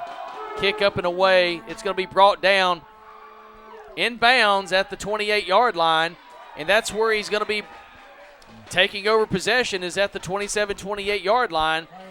That time, I think if I'm the player, I almost have to just let that ball go out of bounds because it was going to land out of bounds. But you know what? We'll take it.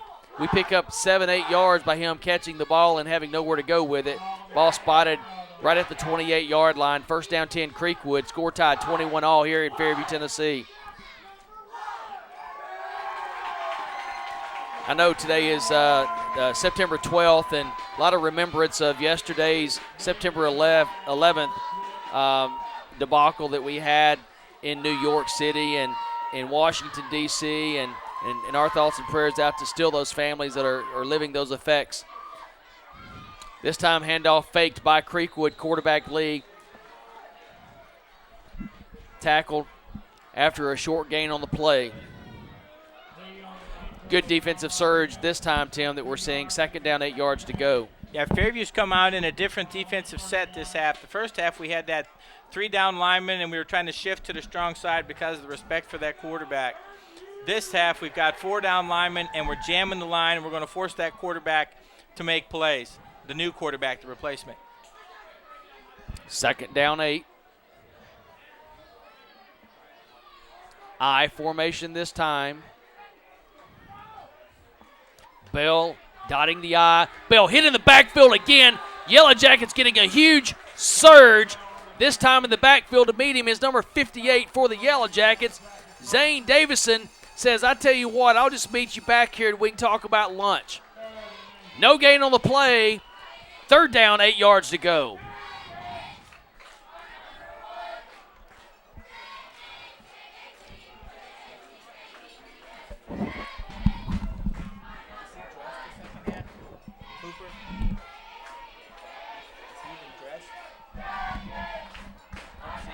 Lee under center. One back in the set. Lee going back to throw the ball down the field. He's got a receiver open. Good throw, good catch that time. First down, Creekwood. Toss out to number 18 of Creekwood. Again, that's Kane Smith, who's made several catches tonight. Short fella, only at 6'4". Good pass by number 15, the quarterback. Very good throw. We was curious how he was going to be able to handle the passing game, and the two passes that he's thrown have been right on target. Coaches obviously have a great deal of confidence in him. They haven't changed the offense. I formation. A little offset to the I formation. Handoff to Bell, straight up the middle. Bell this time breaks one tackle, but not 2 or 3, and gets the ball out for a quick pickup of 3 yards. Second down and 7 yards to go. On those running plays for Creekwood this half, the running back doesn't seem to be running downhill with all the success he had the first half. We are hitting him at or with penetration behind the line of scrimmage. That is a big difference between this half and the first half. Second down, 7 yards to go. I formation again. Bell dotting the I. Number 15, Aaron Lee at center. Checking off, moving Bell out to the right side. Looks like he's going to go back and throw a quick toss out, and he had man-man coverage. Got out past the first down marker. Hopkins on the coverage.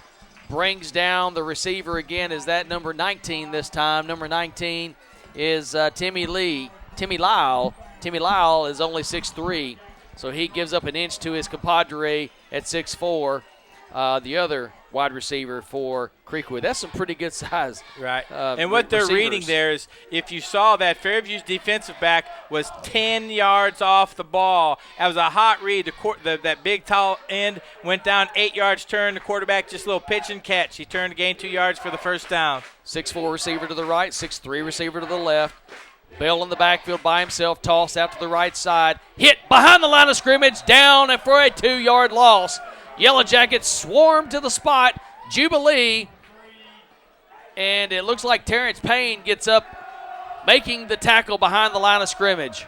And after that last pass completion, Fairview's coaches made a defensive change. They put a different defensive back on the field. Mangrum out this time in for the Yellow Jackets is Dustin Jones. Keeping some fresh bodies in there on this hot, humid night in Fairview. Loss of 2, 2nd and 12. Going back to throw this time, a receiver in the set. Catches the ball, breaks 2 tackles, and gets knocked out of bounds at the 41-yard line. He picked up 4 yards after making the catch. That's just using your big body to your advantage. Number 18. When they see the Fairview defender 6 yards off the ball, they're running a little out. He's just going down and sitting with his size. Quarterback's throwing it to him. He's catching it, and he's making the defensive players tackle him, and he's gaining positive yardage after the catch. Big play, Fairview defense right here. Fairview takes timeout on defense. Big 3rd down 2 play upcoming. Score tied, 21-all. Again, it's a beautiful night for football here in Fairview. It's been a really competitive football game. These are the fun ones that if you're in our position, Tim, that you get to call. It's competitive from beginning to end. We've got our first cramp. A lot of action. 3rd down 2 when the play resumes here. Ball spotted just outside the 40-yard line. First cramp, Fairview, and it's a key player, Ethan Cassidy. Take him a little water down there real quick. I'll be right back. Cassidy gets up, ready to go back on the field. Looks like he's cramping a little bit, but I think he'll be ready to go. We'll see him make a big play here and stuff him for the no gain on the play.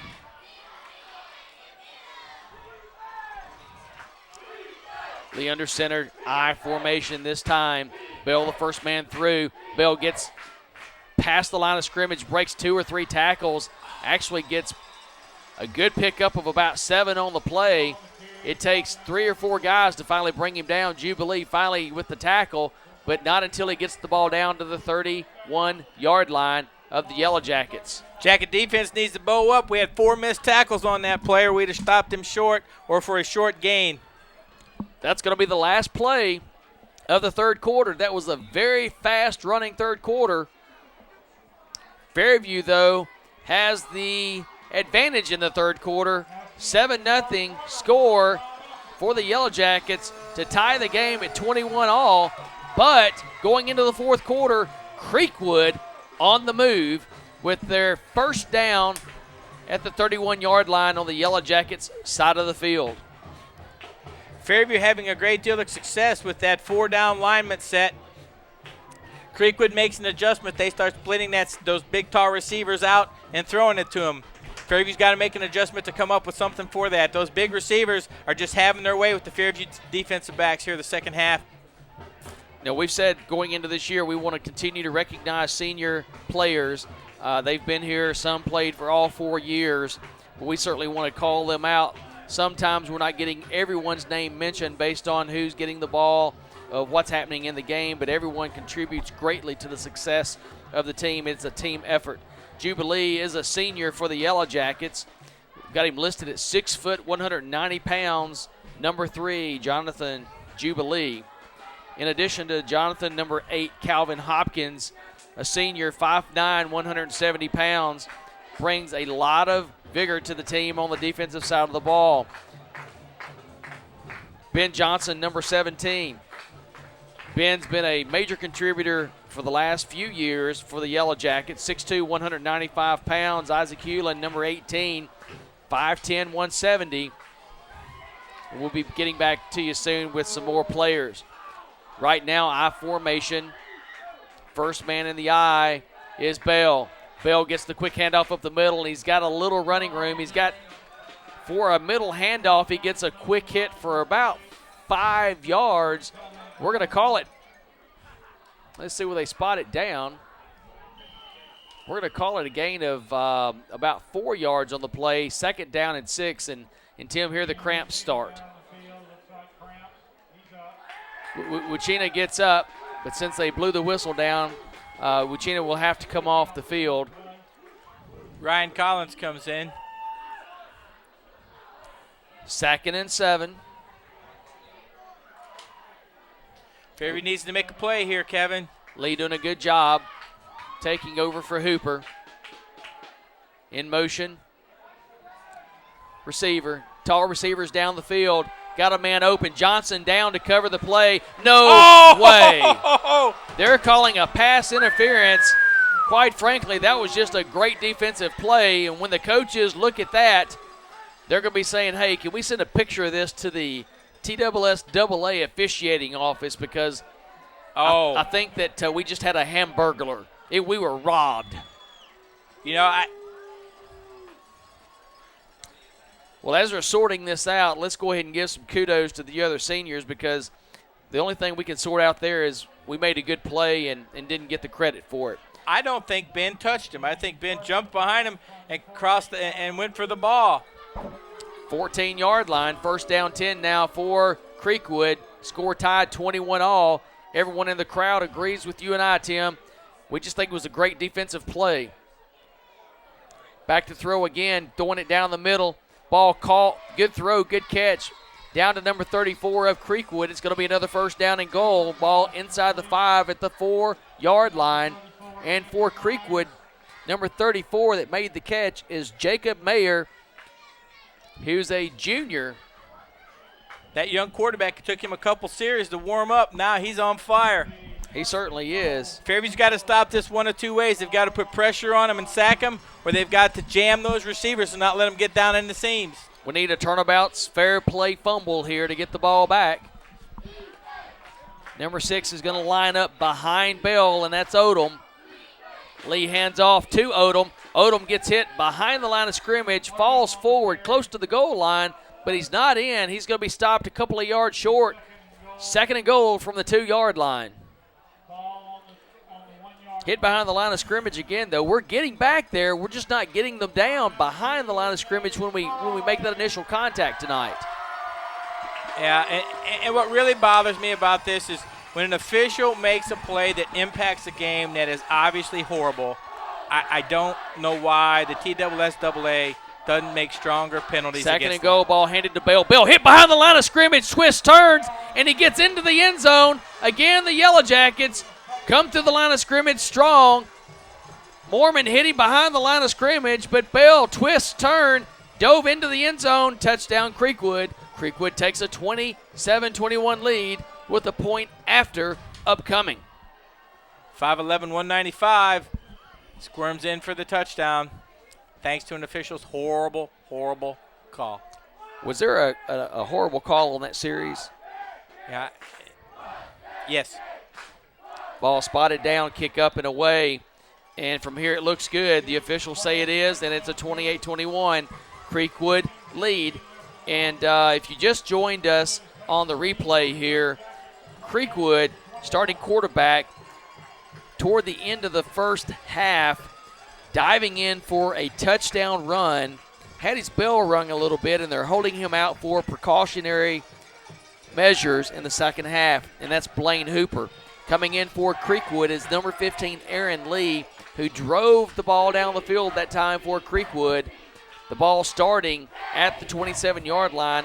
After Fairview scores a touchdown to tie the game, CreekWood answers with a touchdown of their own. As we started earlier, let's go through the rest of the seniors that's on this roster that we have in front of us. Number 23, Clay Cook, 5'10", 180-pound youngster here in Fairview. Tyler Mormon, number 27, 6'1", 180 pounds. Terrence Payne, 5'11", 205, with already 4 touchdowns on the year. Eric Phillips, 5'7", 165. Josh Porter, number 32, 5'10", 175. Jamie Deal, number 49, 5'10", 185. Michael Burke, 6', 190. Alan Mangrum, number 51, 5'11", 180. Chris Howell, number 52, 6'3", 220. Chris doing a really good job on the interior.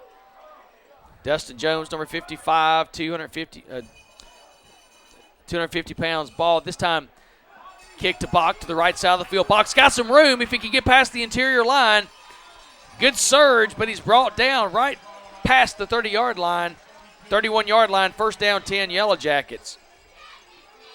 Tim, we need a score right here to get this ball game tied back up.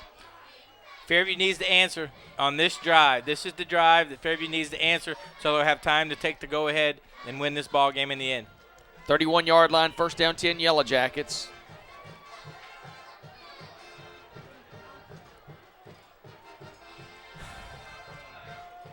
Daniel Raines going the distance tonight at quarterback. Johnson in motion. This time tossed to Johnson, his fumble. Johnson does the correct thing and falls on the ball. Raines hit while he's trying to make the pitch back. Good surge defensively that time by CreekWood. Didn't look very good from up here. It's going to be a loss of 6 on the play. 2nd and 16.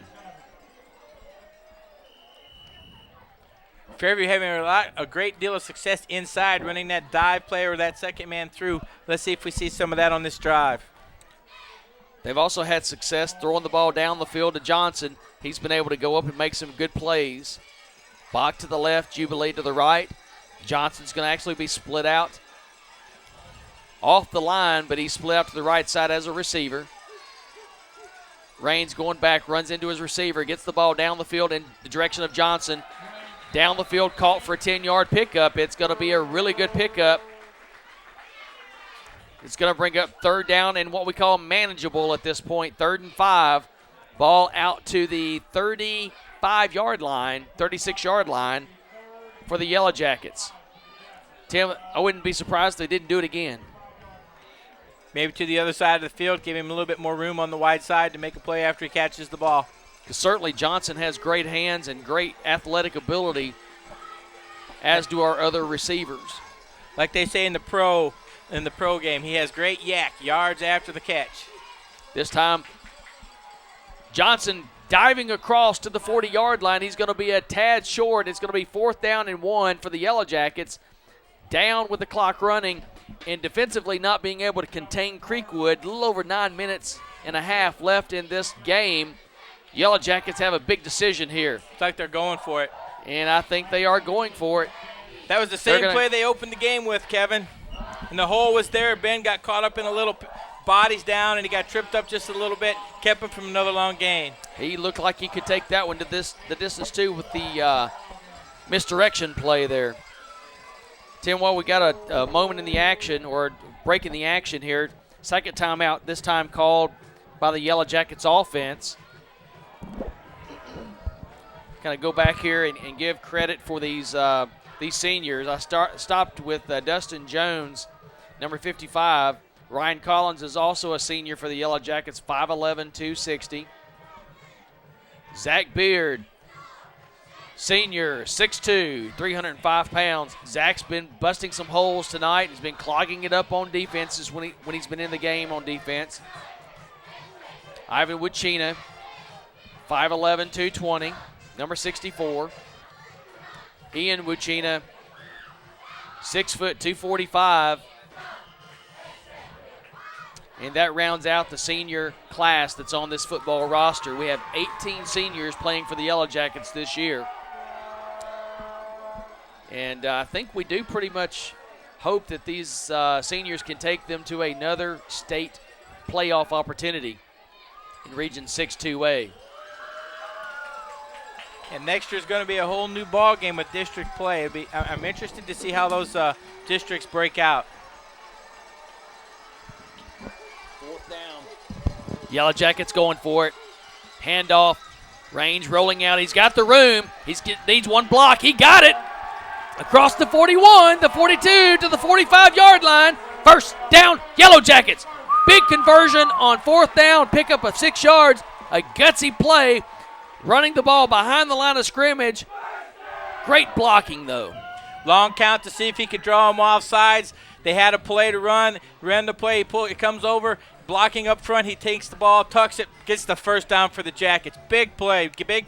Daniel Raines. Good call offense right there, because you had a couple of options. You could turn it up or take it out. And he had the blocking to turn it up to pick up 6 yards. 1st down, Yellow Jackets at the 45-yard line. The backs are split again. Raines going back to throw the football. He's got Johnson down the field.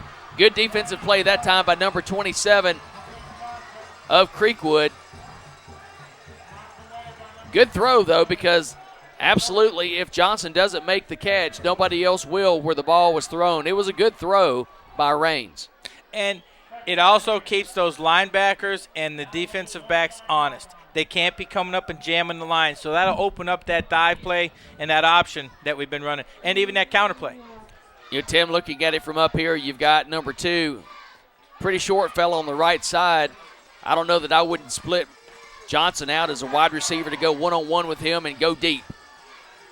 They've got Jubilee out there with him at this point. They're going to do a quick handoff up the middle, and they're going to try to get a few yards, which they are. They're going to get a few yards, 4 yards, 3rd down, 6. After the incomplete pass on first down, 4 yards here. They need 6 for the first down to keep this drive alive. Good strong run by Terrence Payne.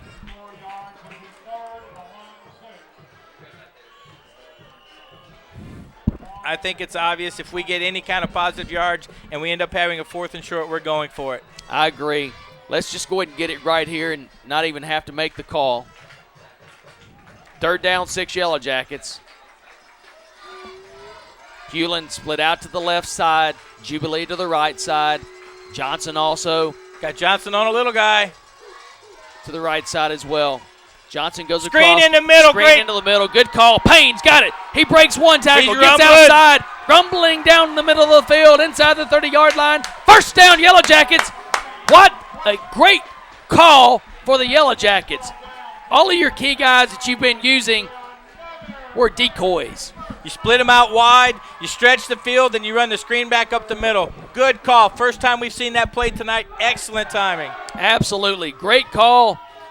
Coaching staff, ball at the 29-yard line, drive alive, having a chance still to go in to tie this football game and potentially take the lead with a 2-point conversion. Terrence Payne knew what to do with it after he caught it. Good hard run by Payne there. Quick toss. It looks like it's going to be thrown out toward the direction of Johnson. Had guys jumping up in the air, and that was hard for Range to see over them, so he got it under their arms, but it wasn't high enough for the completion out to Ben Johnson. Yellow Jackets opening it up quite a bit tonight. Results on the scoreboard of 21 points is kind of giving you an idea of how much they have opened it up, and absolutely, had we not fumbled one in the red zone, it could be even higher. Range doing an excellent job, as you mentioned earlier, Tim, with his first start. Handoff, faked to the first man through, pulled back in by Raines, gets almost down to the 26-yard line. First man through had a little extra room there. I'd love to have seen that handoff take place. Yeah, I think if Daniel would have had that one back, he'd have liked to gave that ball to the first man through and let him sink it. 3rd down, long 7, Yellow Jackets. Tim thinking ahead right here. 5:50 and counting down. If you don't get it on 3rd down, do you go for it? Oh, absolutely. Absolutely. We haven't had a lot of success with the field goal unit. And I've got a feeling they're going to come up with a play here that works. 3rd and 7. Raines back, rolling to his left side. He's got blocking down the field. Great pass. Great catch. That was a major league throw and catch. Good call. Good throw. Good catch. Good blocking. First down, Yellow Jackets, 16-yard line. Throws the ball high. Gives only one person a chance to catch it, Ben Johnson. Ben Johnson comes down with it, first down. I am impressed with Raines throwing tonight. He put that ball over a defender into the arms of his receiver for a big, big pickup. First down.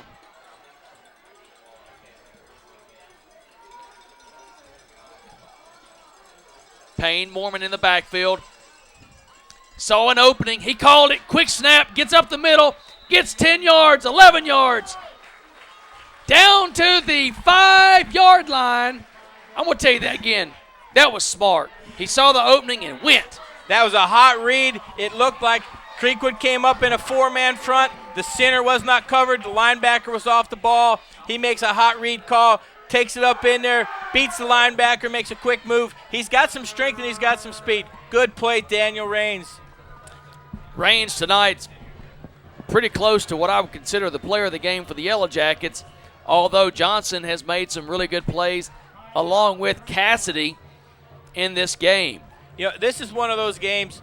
Fairview comes back and wins this ball game. This has been a collective effort. Everybody has made some great plays, but the player that has stood out tonight for Fairview Yellow Jackets has been Ben Johnson. He's had a great punt return. He took the opening play for a touchdown. He's had several great catches. The only thing that hasn't gone his way tonight was a horrible official's call. Yellow Jackets driving, first down goal, 5-yard line. Timeout has been called by the defensive unit of CreekWood. They're saying, what do we need to do? These guys are running a ram shot all over us. And we want it to continue all the way past that G on the field and get ourselves a tie ball game here. Coach King out there firing up the offense. 5:06 left after the timeout. First down, goal, ball on the 5-yard line. Plenty of time. First down. Fairview, take it in this play. Just get it done. Give us more time to get a final score and win this ball game. Haven't mentioned Leach tonight. Leach has done a good job blocking on the line as well. Raines under center. Johnson in motion. Handoff up the middle. Ball is going to be brought down pretty quickly. Maybe a gain of 1 on the play. Looks like a gain of 2. It's going to be second and goal from the 3-yard line.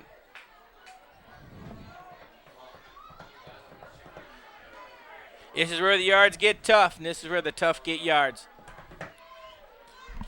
Let's see what that Fairview offensive line can get done. Second and goal. Ball at the 3. Yellow Jackets trailing by 7. 28-21. Visiting CreekWood, leading the Yellow Jackets. Clock under 5 minutes in the ball game. Under center.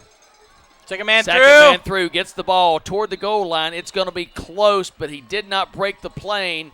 It's going to be third down and very, very short. Ball spotted right at the 1-yard line. Third and goal at the 1. Woo! Crowds into it. Both teams, crowds and fans are into it. Years past him, we've seen the quarterback get under center. In this case, Raines get under center and just quick snap it and just take it right into the end zone with a big surge from the line. The Yellow Jackets have moved. Big Beard over to the left side of the line. Looks like they may go that direction, and they are. He's in. And guess what, Tim? We have officials that's pointing toward the sky. Touchdown, Yellow Jackets. 1 point away from tying up this football game. CreekWood plays strong in the gaps and the guard tackle out. Daniel Raines sees it. Quarterback sneak, touchdown. I saw Zach Beard coming to the left side of the line that time. He pushed everybody about 10 yards back and only needed 1. Big Zach Beard, he's an earth mover out there. If you get in his way, you're going to move. Snapback is good. Placement down is good. Kick up and away is great. It's good. 28 all. We have us a fun-to-watch ball game in Fairview, Tennessee tonight. 3:39 left in this ball game. The score, Fairview 28, CreekWood 28. Tim, these games are fun. This is a fun ball game, and I don't know what to say. This has been a great and fun ball game, but it is also nerve-wracking. We know we're homers. We want Fairview to win so bad, and we'd love to see the CreekWood come out, go 3-and-out, punt to Fairview, and have us take the ball down and win the game at the end. It wouldn't surprise me to see Fairview go to the left side of the field on the kickoff. They haven't done it all year. This would be a very perfect opportunity to see that happen. Yeah, if we haven't practiced it, I don't know if the kickoff team will know where to run. But you're right. There's a seam. Look at CreekWood's kickoff return alignment. Yep. Number 34 is at the 30. Everybody else is on the right side of the field. There is a huge gap to the left side of the field. If this was baseball, you'd call it the Ted Williams shift. Absolutely. Kick away, kick up, and going down the field. Already a fair catch called for at the 24-yard line by number 12 of CreekWood that had a good 20 yards in front of him. If he just catches it and runs forward, but he's instructed, I'm sure, as a senior to go ahead, and that was Taylor Hutchison, catches the kickoff at the 24-yard line. Advantage Yellow Jackets on that one. Yep. Fairview defense needs to come up. This crowd needs to get behind them. Great crowd tonight here on a humid night in Fairview, Tennessee. Back and forth offensive battle. Yellow Jackets have stopped CreekWood once, and they've stopped Fairview once. Handoff to the right side to number 2 is whacked. He doesn't even get back to the line of scrimmage. Number 2, Richie Martin. Richie Martin says, what was that? Folks, that was called pain. And to put a first name with it, That'd be Terrence. it's called Terrence Payne. And we've got a cramp. It's as we predicted, there were cramps the second half, and they've all been on the defensive side of the field. You think we can predict the election? Taboo subject. My bad. Second down 10 as Terrence is being attended to on the field, and it certainly looks like it's a cramp in the leg. We can predict it. Somebody's going to win. It'll be either It'll be a Barack unique Obama? win, whoever gets the or John McCain. nomination or gets Correct. the award-winning presidency of the United States. My only advice is get informed and vote. Yep. You could have media like ourselves here on a play-by-play telling you that there is some bias in the media, so make sure you don't go off of the sound bites they want you to hear. Learn about the candidates. Get informed. That's the best advice anyone can have. And right up there with it, vote. Aaron Lee, backup quarterback, coming in for Blaine Hooper, has done an excellent job for CreekWood. He's facing second down, 10 yards to go. Clock running, ticking down at 3:15 left in the ball game. Ball on his side of the field at the 24-yard line. Bell behind the line. He's going to go back. He's looking. He's Fairview being chased. jams the receivers that He's time. being chased by Wuchina. Wuchina's going to take him all the way out of bounds. Runs him out of bounds for a 2-yard loss. Good call by the defensive coordinator. His defensive backs came up and jammed every receiver, and they were going to throw one of those quick outs, and they couldn't. Absolutely great defensive play that time by the Yellow Jackets. Third down, 12 yards to go. Running out of bounds, stops the clock. An advantage for the Yellow Jackets if they can bring up a fourth down play here. Number 5 getting up there and jamming one of those receivers for the Yellow Jackets, Alex Gershon. 11th grade, junior, 5'11", 160. Third down, close to 12 yards. I formation. Bell and Odom in the backfield. Fake handoff to both. Rolling back to throw the ball is number 15 down the field. He's got a receiver, but no way! No way! Oh, no! There is a gentleman that's right there as an official that does not throw the flag, and for whatever reason, there's a guy running 60 yards away from the play that says pass interference, Yellow Jackets. That's bull. Made that call from the 35. That is crazy. You had a guy following the play no more than 5 yards away from it. And the coach now just got an unsportsmanlike tacked on top of it, so it's going to be 30 yards. That is 2 horrible calls. That's changing the complexion of this well-fought football game by the Yellow Jackets. We had a perfect view from our vantage point. There is no way that was pass interference. Homer or no homer, it was not pass interference. It was great defensive play. 2 players with position on the field.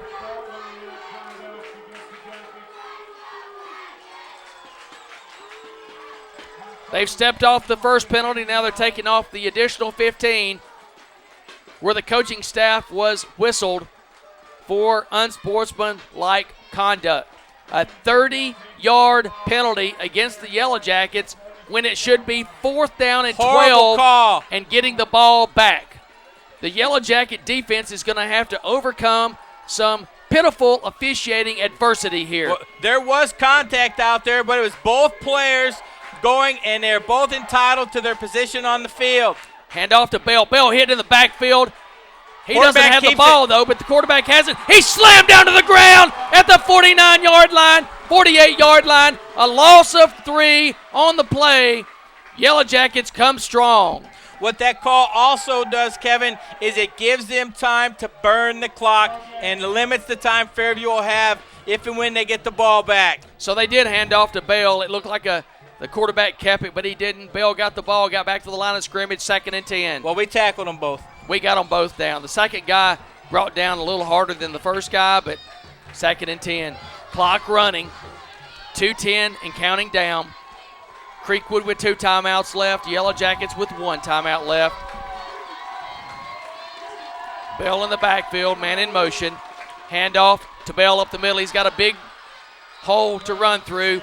He's close to the first down, but he's going to be a little bit short. 3rd down and 1 to go for CreekWood. 3rd and 2 for CreekWood. Big 3rd down play for the Yellow Jackets here. They need to stuff CreekWood and make them go for it on 4th down or make them punt the ball away. Bell in the backfield, man in motion, handoff to Bell. Bell hit by the ball. Fairview's got Yellow it. Jackets football. Turnover against CreekWood. Flag on the field. There's a flag.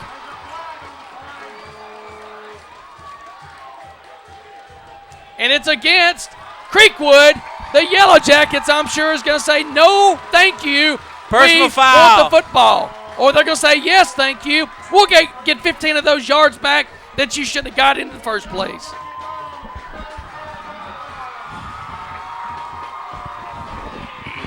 Game-changing play for the Yellow Jackets. 1:21 left, 1 timeout left. Fairview has 2 kickers with a big leg. Unlike last week, field's in great condition. Ball spotted midfield. And I apologize for losing the voice here, but it's been an exciting game to call. It has been a very exciting game. Both teams playing hard tonight. Both teams being successful on offense. Fairview's defense comes out the second half, and now we've got a flag on the field. Fairview coming out of the huddle. There is 12 men on the field. Illegal substitution. That's another 5-yard penalty against CreekWood. Fairview driving the ball down the field. So what goes around comes around, or what comes around goes around. 30 yards worth of penalty that we didn't deserve. We're getting them back. Fate, Tim, is what it's called, is fate. 1st down, 5 yards to go. Yellow Jackets, 1:21 left in the ball game. 1st and 5, ball at the 45 on CreekWood side of the field. You know, I didn't catch who put the hit on Mr. Bell and caused that fumble. But whoever did, thank you. Raines under center. Mormon in motion. Back to throw is Raines. Got Johnson down the field. Catches the ball. 1 foot in bounds. 1st down. Yellow Jackets. Roll out to the left side. Good toss. Good catch. Yellow Jackets inside the 35 at the 34-yard line. 1st down. 1:15, 6 seconds off the clock with that play. 34-yard line. Both kickers warming up. Only one kicking the ball, though. Tyler Emler warming up. Duke has handled all the kickoffs and all the point afters tonight, and all of them have been perfectly placed.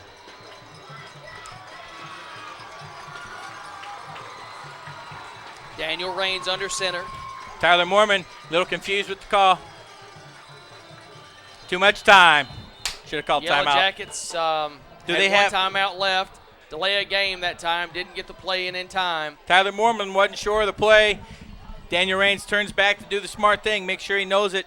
Just ran out of time. 1st and 15 now for the Yellow Jackets. They're going to have to overcome that penalty right there to get down into scoring position.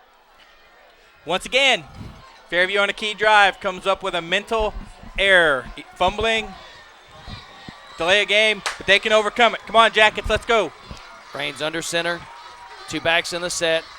Fake handoff, rolls to the right side, throws the ball down the field. There's nobody in the possession. I'm not sure if they're going to call. Johnson was running over there. He hustled over there to make it look good. I tell you what, that wouldn't have been something I would have complained about if they would have thrown the flag for intentional grounding. No. But we got a break right there, in my opinion. Yeah, I think the only break we got was Johnson running over there and the officials giving us a break. I mean, woo, you're right. We couldn't have argued that call. No, couldn't have argued that at all. And matter of fact, I think we got a break personally. Call them as we see them, and we got a break. 1 minute, 8 seconds. 1:08 to 2nd and 15. Ball spotted at the 40-yard line. 2 backs in the set. Raines this time hands the ball up the middle. Gets the ball down to the 35-yard line. The clock's going to run with third. It's going to be third down and about 10 yards to go for the Yellow Jackets. Come back to the line. They need to have a little bit more sense of urgency here. I think they're going to give it a shot from a distance. They need more than this. They need about 20 more yards. Imler's got a leg, Tim. We've seen him make it in practice from about 45 yards. A couple more yards to get to that point. Toss out. What a great play by Raines. What a wonderful, wonderful play. It's going to be close to a first down. It's going to be marked a little bit short. Clock's at 27. But I think we're in field goal range at this point, Tim. Clock should stop here if they're going to measure it. Yeah, they're stopping. Hey, clock hasn't stopped. Come on. 17, 16, 15. Clock running down. Call timeout. I think what Fairview's going to do is they're going to put this game in the leg of their kicker. They're going to let it run down to where there's only one play left with 5 seconds left. They're going to take a shot at winning this game. Woo. Number 85, Tyler Imler. Tim. 41-yarder it's going to be. 42-yarder. That was a spectacular play by Daniel Raines that time. Unbelievable. Looked like he was going down. Got it to Mormon. Then Mormon broke a couple of tackles, cut it up on the inside. I thought he may get the first down, but as it turns out, the Yellow Jackets needing to use that one timeout cautiously, they decided to use it here. First down would have stopped the clock, giving him a chance for maybe just one more play. 42-yard kick upcoming. Yellow Jackets with no timeouts. I watched Tyler Imler hit 2 field goals consecutively before the game from the 40-yard line. And this is which would have been a 50-yard. That would have been a 50-yarder. 50-yarder. This is 42. 8 to spare. Two of the officials going back, parking under the goalpost. Shows you how the game has changed, Kevin. Back in my day, we would have never thought about kicking this field goal. Or if we did, we'd have been like, well, hope it works. Shows you how much better these players are today than back when the earth was cooling when I played. We'll see if CreekWood uses one of their 2 remaining timeouts to try to freeze Imler, or if they just let it go. They're going to let it go, snap back, ball down, kick up and away. It's left. And it's way left. It's not even anywhere near. Nope. It's no good. Fairview hasn't had much luck. No time left on the clock. It's going to go to overtime, 28 all. We haven't had much luck going for the winning score on these field goals. Last year we missed one at Harpeth, and we've missed 2 so far this year. Yeah, last week we missed 2. Actually, that would have given us the win, 9-7. Bad field. Balls didn't really get in the air very well. And right now, Tim, we're going to overtime, high school overtime. Both teams get the ball. Ball starts at the 10-yard line. We'll have a toss at the middle of the field to see which team wins the coin toss and whether they decide to take the ball or the end of the field or defensive possession. You see the coaches over talking to Tyler. They know that it could come down to his leg once more. They want to keep him positive, keep him focused. The young man has a big leg. He can kick that ball a mile, and he can kick it accurately. Like I said, I was watching him before the game, moving backwards, and he was over the center of those bars every time. So we know he can get it done, and the coaches are out there doing the right thing. They're keeping him positive. The officials are all huddling out toward the center of the field, going over all of the overtime rules, I'm sure.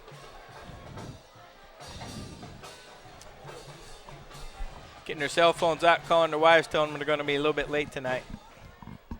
Hold the plane for me. I'll be a little late tonight. And you see a lot of times in a overtime game like this, two teams that's had a lot of success running the football, scoring offensively. It's 28-28. You figure we played 12-minute quarters, so in 48 minutes of football, there's been a lot of points scored tonight. Good offensive explosion by both teams. I think when you were showing me the scores before the game, neither team has scored a lot of points in any game this year. No, I think the most that CreekWood had scored in their initial two games, they lost one game 14-17, and they got beat by Clarksville 7-42. Clarksville with a very good football team. The Yellow Jackets on the year, 16 is the most they've scored, and they scored that in the first half against Page. Right, and I think we're averaging coming into this week's game. I believe we were averaging 10 points a game. We've scored 36 on the year. That'd be an average of 12. 12. But you're close.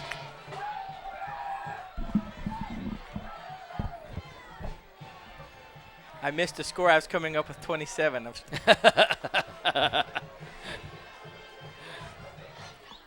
As it turns out, we're now being asked to bring the players to the middle of the field for the toss. What's your theory, Tim? Would you actually take the ball first, or would you go on defense first? I would defer. Would you? Yep. In high school football, getting it at the 10, my philosophy is a little different personally. I like to get the ball, get the score, put the pressure on them at that point. But the advantage, as you said, on the defer is if you do stop them, all you need is a field goal, and you can somewhat play conservative for that field goal. Right, and especially with our defense, I know tonight we've given up 28 points, but with our defense, I would defer. I put a lot of confidence in them, and I think our offense can move the ball 10 yards and get a score for us. Both teams have good kickers from the short distance. Yellow Jackets have Beard, Johnson, Moorman, and Terrence Payne out as captains.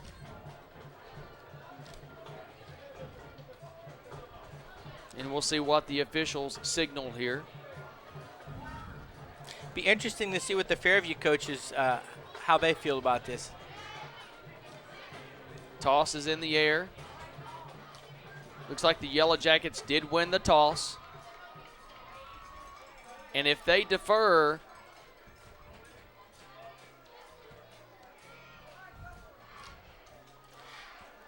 the rule I don't know about high school, Kevin, and I need your help on this. If after two possessions the score is still tied, do you have to go for two? not in high school. In college, you do.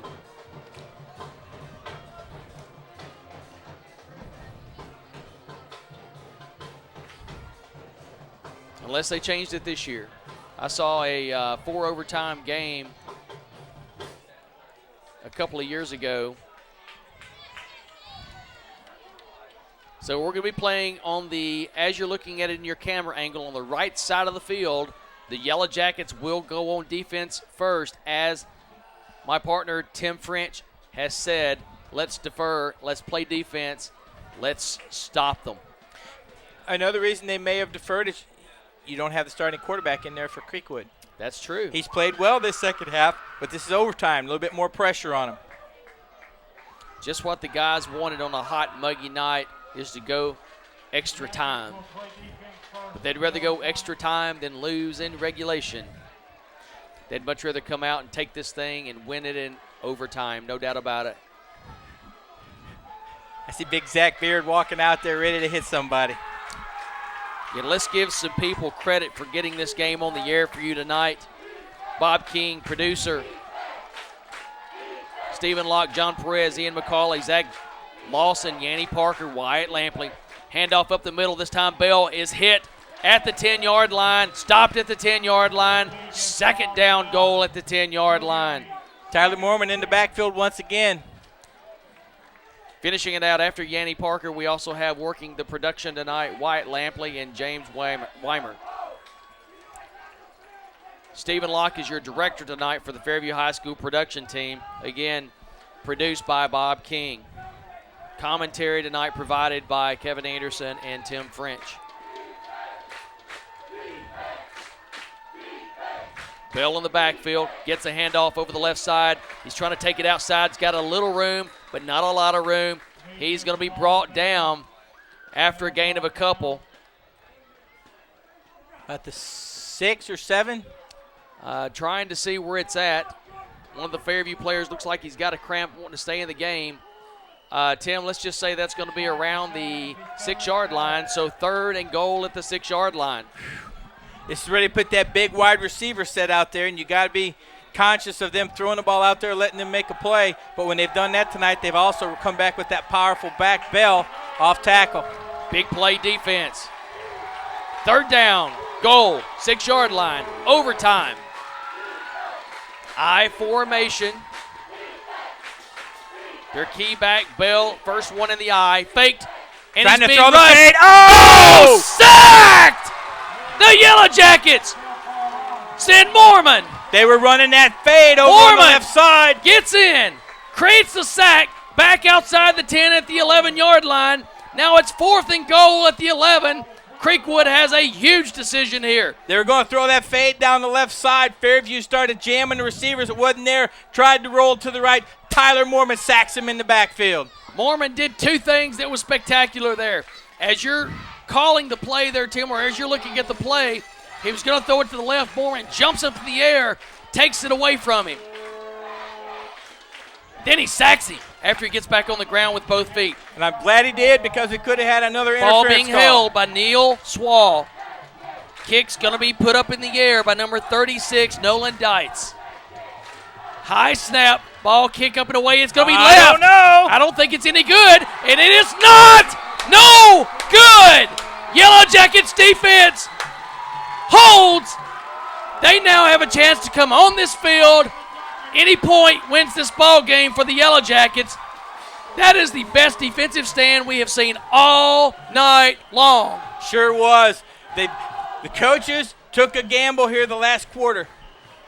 They brought those cornerbacks up, and they said, we're going to jam you. You've got a height advantage, but we're going to jam you because we can't afford to sit back, let you make the catch, turn around and have us try to tackle you. That's what they did, and then they turned Tyler Mormon loose in the backfield. Tim, I don't know right now, as hard as Ethan Cassidy has been running the football, if I don't just hand it to him up the middle 3 times, if he doesn't get in, I kick the extra point because that's where you're going to be. Well, you know, Fairview is very fortunate. We've got Ethan Cassidy who can punch it up in there. We've got Terrence Payne who can punch it up in there. We've got Tyler Mormon who can punch it up in there. And we've got Daniel Raines who is shifty, and he can work his way through the defensive line. Ben Johnson, also an athlete on the field for the Yellow Jackets. You can use him creatively as well, getting him the football on the inside or the outside.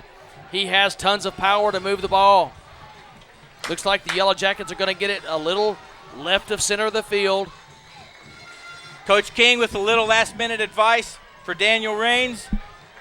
And folks that's watching this game, this is Daniel Raines' first start of the year, and he's been spectacular in my opinion, as has many other players. Raines gets the snap, hands off up the middle. It's going to be Mormon taking it over the right side. He's going to get inside the 10 down to the 7-yard line, but keeping it in the middle of the field. I think the coaching staff realizes that Caleb Duke has been Mr. Automatic, and if they don't get in with the runs up the middle, that Caleb will come in and easily kick the ball down the middle for the win in this ball game. Kevin, they heard you. They gave that ball to big Ethan Cassidy. Was that Ethan up the middle? Yes, sir, it was. Tyler Mormon's entering the game now. I tell you, I would give it to him every time. Officials timeout.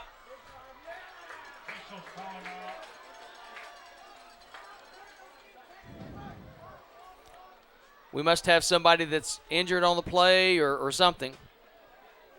I don't know what's going on. You don't know what's going on either.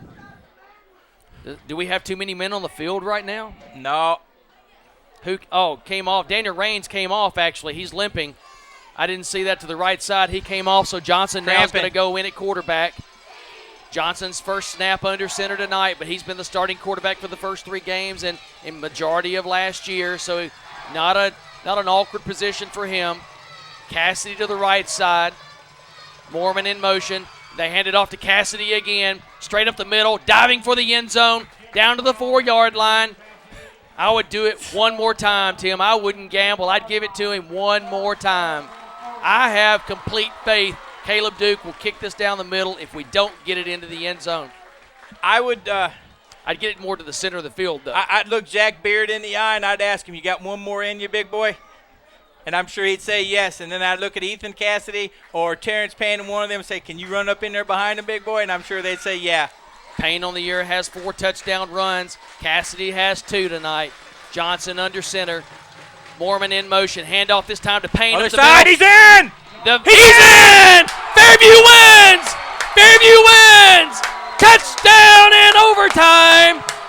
Johnson to Payne. Payne with his 5th touchdown of the year. Yellow Jackets win this football game 34-27. One extra stanza. Excellent job, both teams. Great, fun football game to call. Good coaching decision.